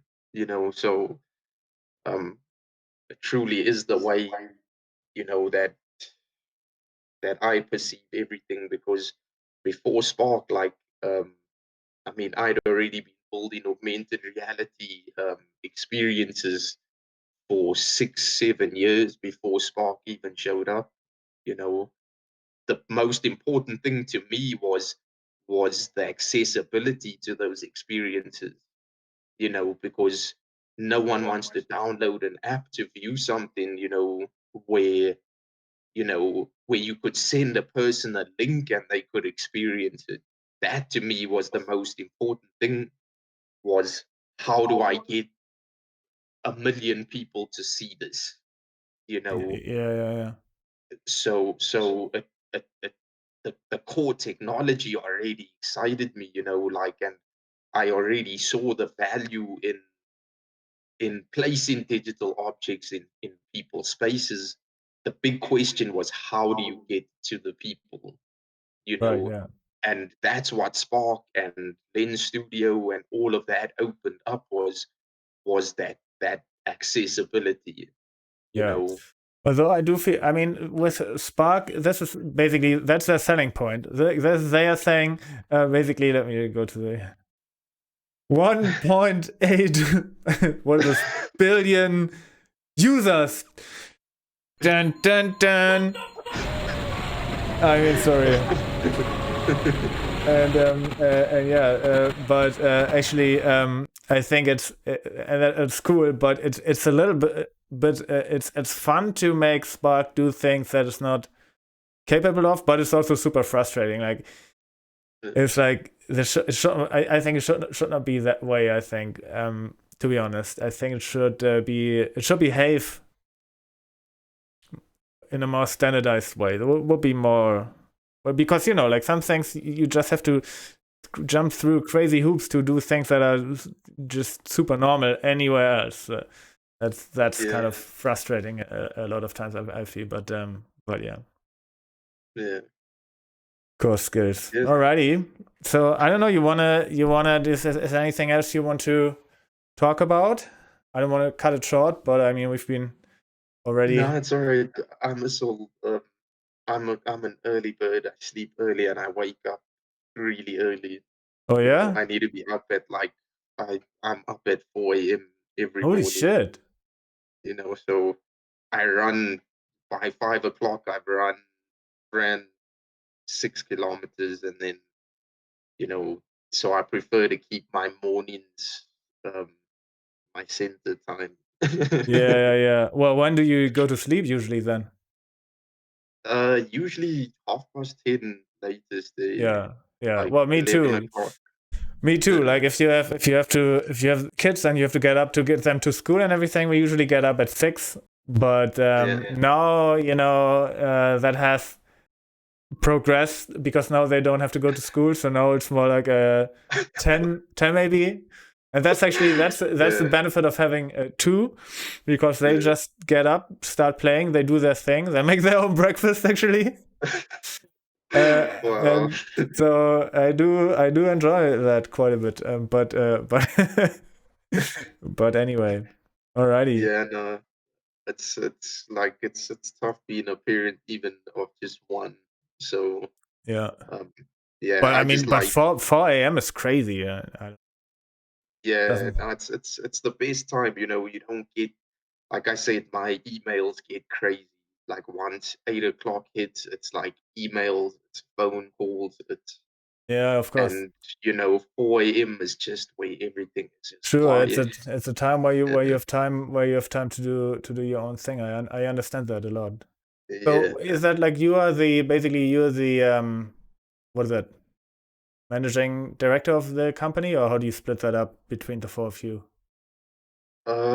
Yeah. Well, we all kind of have our own um positions of power. We all just respect each other. We like to keep things equal. So equality is really an important thing. Um, yeah, I'm just truly one of the co-founders. So we have a staff of 6 or 7 people now, and um, most of us are senior guys there anyway. So we don't really say, "Hey, he's the boss," and Oh, I know, you but I know, mean, usually what happens is that if you have yeah, multiple founders, that it just aligns in a way that one person is more geared towards communication with the client, and the other might be more doing the creative things, and the other might do more the technical yeah, or the administrative things or whatever. I don't know. That's usually yeah. what happens because My brother and I, we do most of like the presenting and the creative, um, the creative side of it, just because of our background in design, um, and like having to present, so that I'd say, uh, that I'd say we more in the forefront of a lot of things, you know, um, like we all seem to kind of like manage our own um, client base, so we're just really well at delegating work.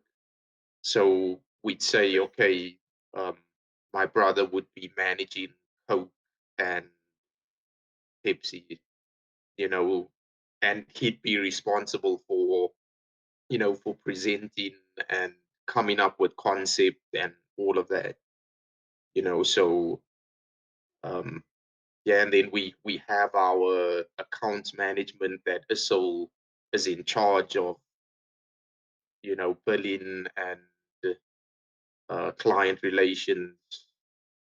So I don't know. We kind of just run things a little differently. You know.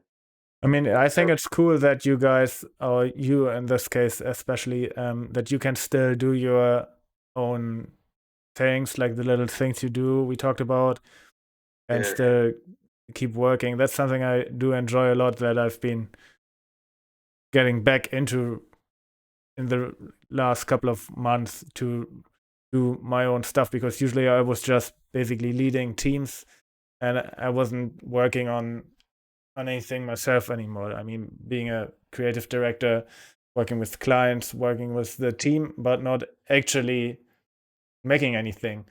And yeah, I missed that a lot, and I do enjoy doing that. And I think Spark is also cool for that, because it's like one person can do a cool filter, but at least at the level I was working at, one person could have never done a complete TV spot. I mean, there's no way. It's always a team effort, yeah. and I think it's kind of cool that you can just you know jam and then something cool comes out of it. I enjoy that a lot. Now the weird thing with us is that like every the weird thing is every piece that I do um ends up becoming a promotional piece, because like Yeah, when I push a filter, like for some reason, like not even 2 days later, I'll get a job from it, you know. So we've just kept that culture of constantly creating, because it kind of attracts the market towards you, because every time a client comes to us, they end up using our work as reference, So um, us making filters has become almost like our billboard. That's what attracts the work. So um, no client has really come to us and said, "Hey, you know what? I want that filter that your last client had." They always like, "Yo, I saw the ladybug, like we want that." yeah, Or, that's "Hey, cool. I saw the cookie Uh, and we want that." Or, "Hey, we saw the spider on the face, like we want that." So the more viral filters we create, the yeah, more eyes it sees, and then we all of a sudden get tons of work from it, you know. yeah. That's an interesting one, because I keep hearing that from everyone. They all say that, And for me, that wasn't the case. I mean, I've been doing this for forever, really. I mean, for decades. And I've always been busy. So I'm assuming that I don't suck at it, right? No, But it's not ever been the case that someone says, "Hey, we've seen this, whatever you made. We want exactly that." It's not ever been the case. But I hear that from a lot of people. So I don't know whether I'm doing something wrong or what. But yeah, I don't know. But probably I think like for what it is actually in the Spark realm is that again because I'm not necessarily interested in the final result. I make those weird things and then people don't know what to make of it. Actually, all my filters are offline because of the update thing there with scripting or whatever. But I haven't even bothered. I don't really care at all. Yeah, But now we had a lot of break-in filters, and I also don't have the energy to go back and fix that stuff, you know. So did you though? Did you fix all everything? just my precious ones, like Yeah. my goldfish. You see, I also have a different angle to this because I don't know if you've seen my Instagram before, but the video that I post is just as important as the filter that I make. So my filters always come paired with a story, and my story is the video. Right. I You see. know, Yeah. so my video will last a lot longer than what my filter lasts. You know, so I kind of create the story in this video, and then I allow people to create their own stories using the filter themselves. Right. You Yeah. know, so my brother said as well is like the scary thing is how quick and how obsolete our stuff is gonna become. Yeah. Yeah. Yeah. So he was like the videos are an amazing way to kind of keep that memory going. You know, so But um, that will be as obsolete as the other stuff. It's weird because yeah, it keeps accelerating, right? yeah, I've over the years kind of re-uploaded my content to I don't know how many different platforms, yeah, and Instagram is probably not going to be the last. yeah, But yeah, I'm just watching your page. I loved this one here. This one I thought was so cool. The one with the little ant crawling. I thought yeah, that one was especially cool because it was the first, and I think the only time I've seen the face filter used it was kind of like a flip on the format in a way, right? Because you yeah. see, it's really cool. I like that one a lot. Really cool idea. I think Also depth of field leaves in the foreground, really nice. yeah, I did enjoy that a lot. I think so. Yeah, yeah. Like those videos are just as important to me as the filters. I They see. like Yeah, yeah, I put a lot of like energy and thought um into what I'm gonna do because I treat it like I treat any other CGI piece. It's just no one thinks that this is out of Spark, and all I'm doing is using yeah. Spark as the tracker instead of going into After Effects and track Right. it Yeah, that yeah. Of way. course. You know, so all I need to do is just minor motion blurs and a grade, and yeah, then you have your content. You know, so it's been exciting. I really enjoy that aspect of making filters and videos. Yeah, that's really cool. Kind of using Spark as a CG Yeah, tool. I wish it had an offline renderer though. That would be really cool if you could say, "Hey, this is a scene," and then just give me the uncompressed iris frames in 4K or whatever resolution you want, and I want 1,000 frames. yeah, Obviously, you couldn't do interactive stuff with it, yeah, but like for the stuff you're doing, that would be amazing. You just basically you go out and because then you could shoot a plate with a proper camera with a nice depth of field, everything, put it in yeah, through Spark that basically does the whole if you want to call it compositing for you. Yeah. And then you could render it out and keep going and do color correction and stuff like that. That would be really cool. And I think that exists somewhere internally with Facebook. So that would be something I would love to see. Actually, yeah. So that would be cool for stuff like that. Yeah. All right. So I don't know, guys, on the chat, do you have any other questions for Kim? Maybe then let us know. And otherwise, I would probably rate this channel here. I just looked into who's doing cool stuff. This guy looks very promising. It's Arvid Schneider, senior visual effects artist working for Industrial Light and Magic in Vancouver. So yeah, Industrial Light and Magic, one of the only places in VFX that do not get busted every 2 years, and that apparently keeps their stuff around, more or less, right? You know, because everyone else always gets bankrupt pretty quickly. Star Wars is keeping them alive, man. The fans are just so diehard. What's that? I said the Star Wars fans are just too diehard to like True. let Good point. Well, I mean, now it's owned by Disney, right? So it's maybe it's that unlimited Disney Mickey Mouse money, unlimited Mickey Mouse money. All right, man. Cool. Well, yeah. Right. So thanks so much for the walkthrough. I think it's very, very valuable. Again, I think this is a great one to rewatch, and I think it's amazing for the people in the community to learn that stuff. And now everyone's gonna do photorealistic animal filters. That's maybe the next trend. Let's see. Shark. Do all shark filters. Shark challenge. That would be a good one. The shark challenge, oh man. All right, man. Yeah, great meeting you. I hope we talk soon. I good to talk to you too, mate. All right, I really dig your stuff, man. Like you guys are the patch kings, man. Thanks so much, man. All right. Cool. All right. Yeah. All right, cheers. Yeah, I'm gonna head out now. Like, this was fun.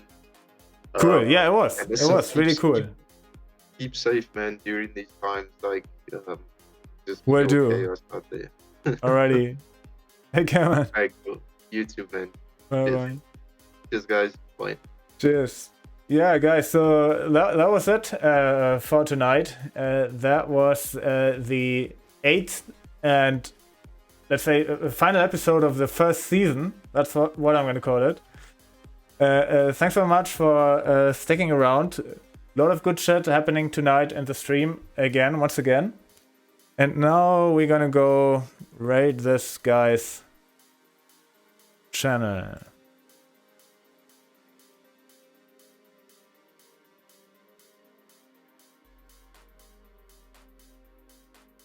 So yeah, take care. See you on the forum. See you when I'm back, maybe eventually, hopefully, for the next Sparky stream.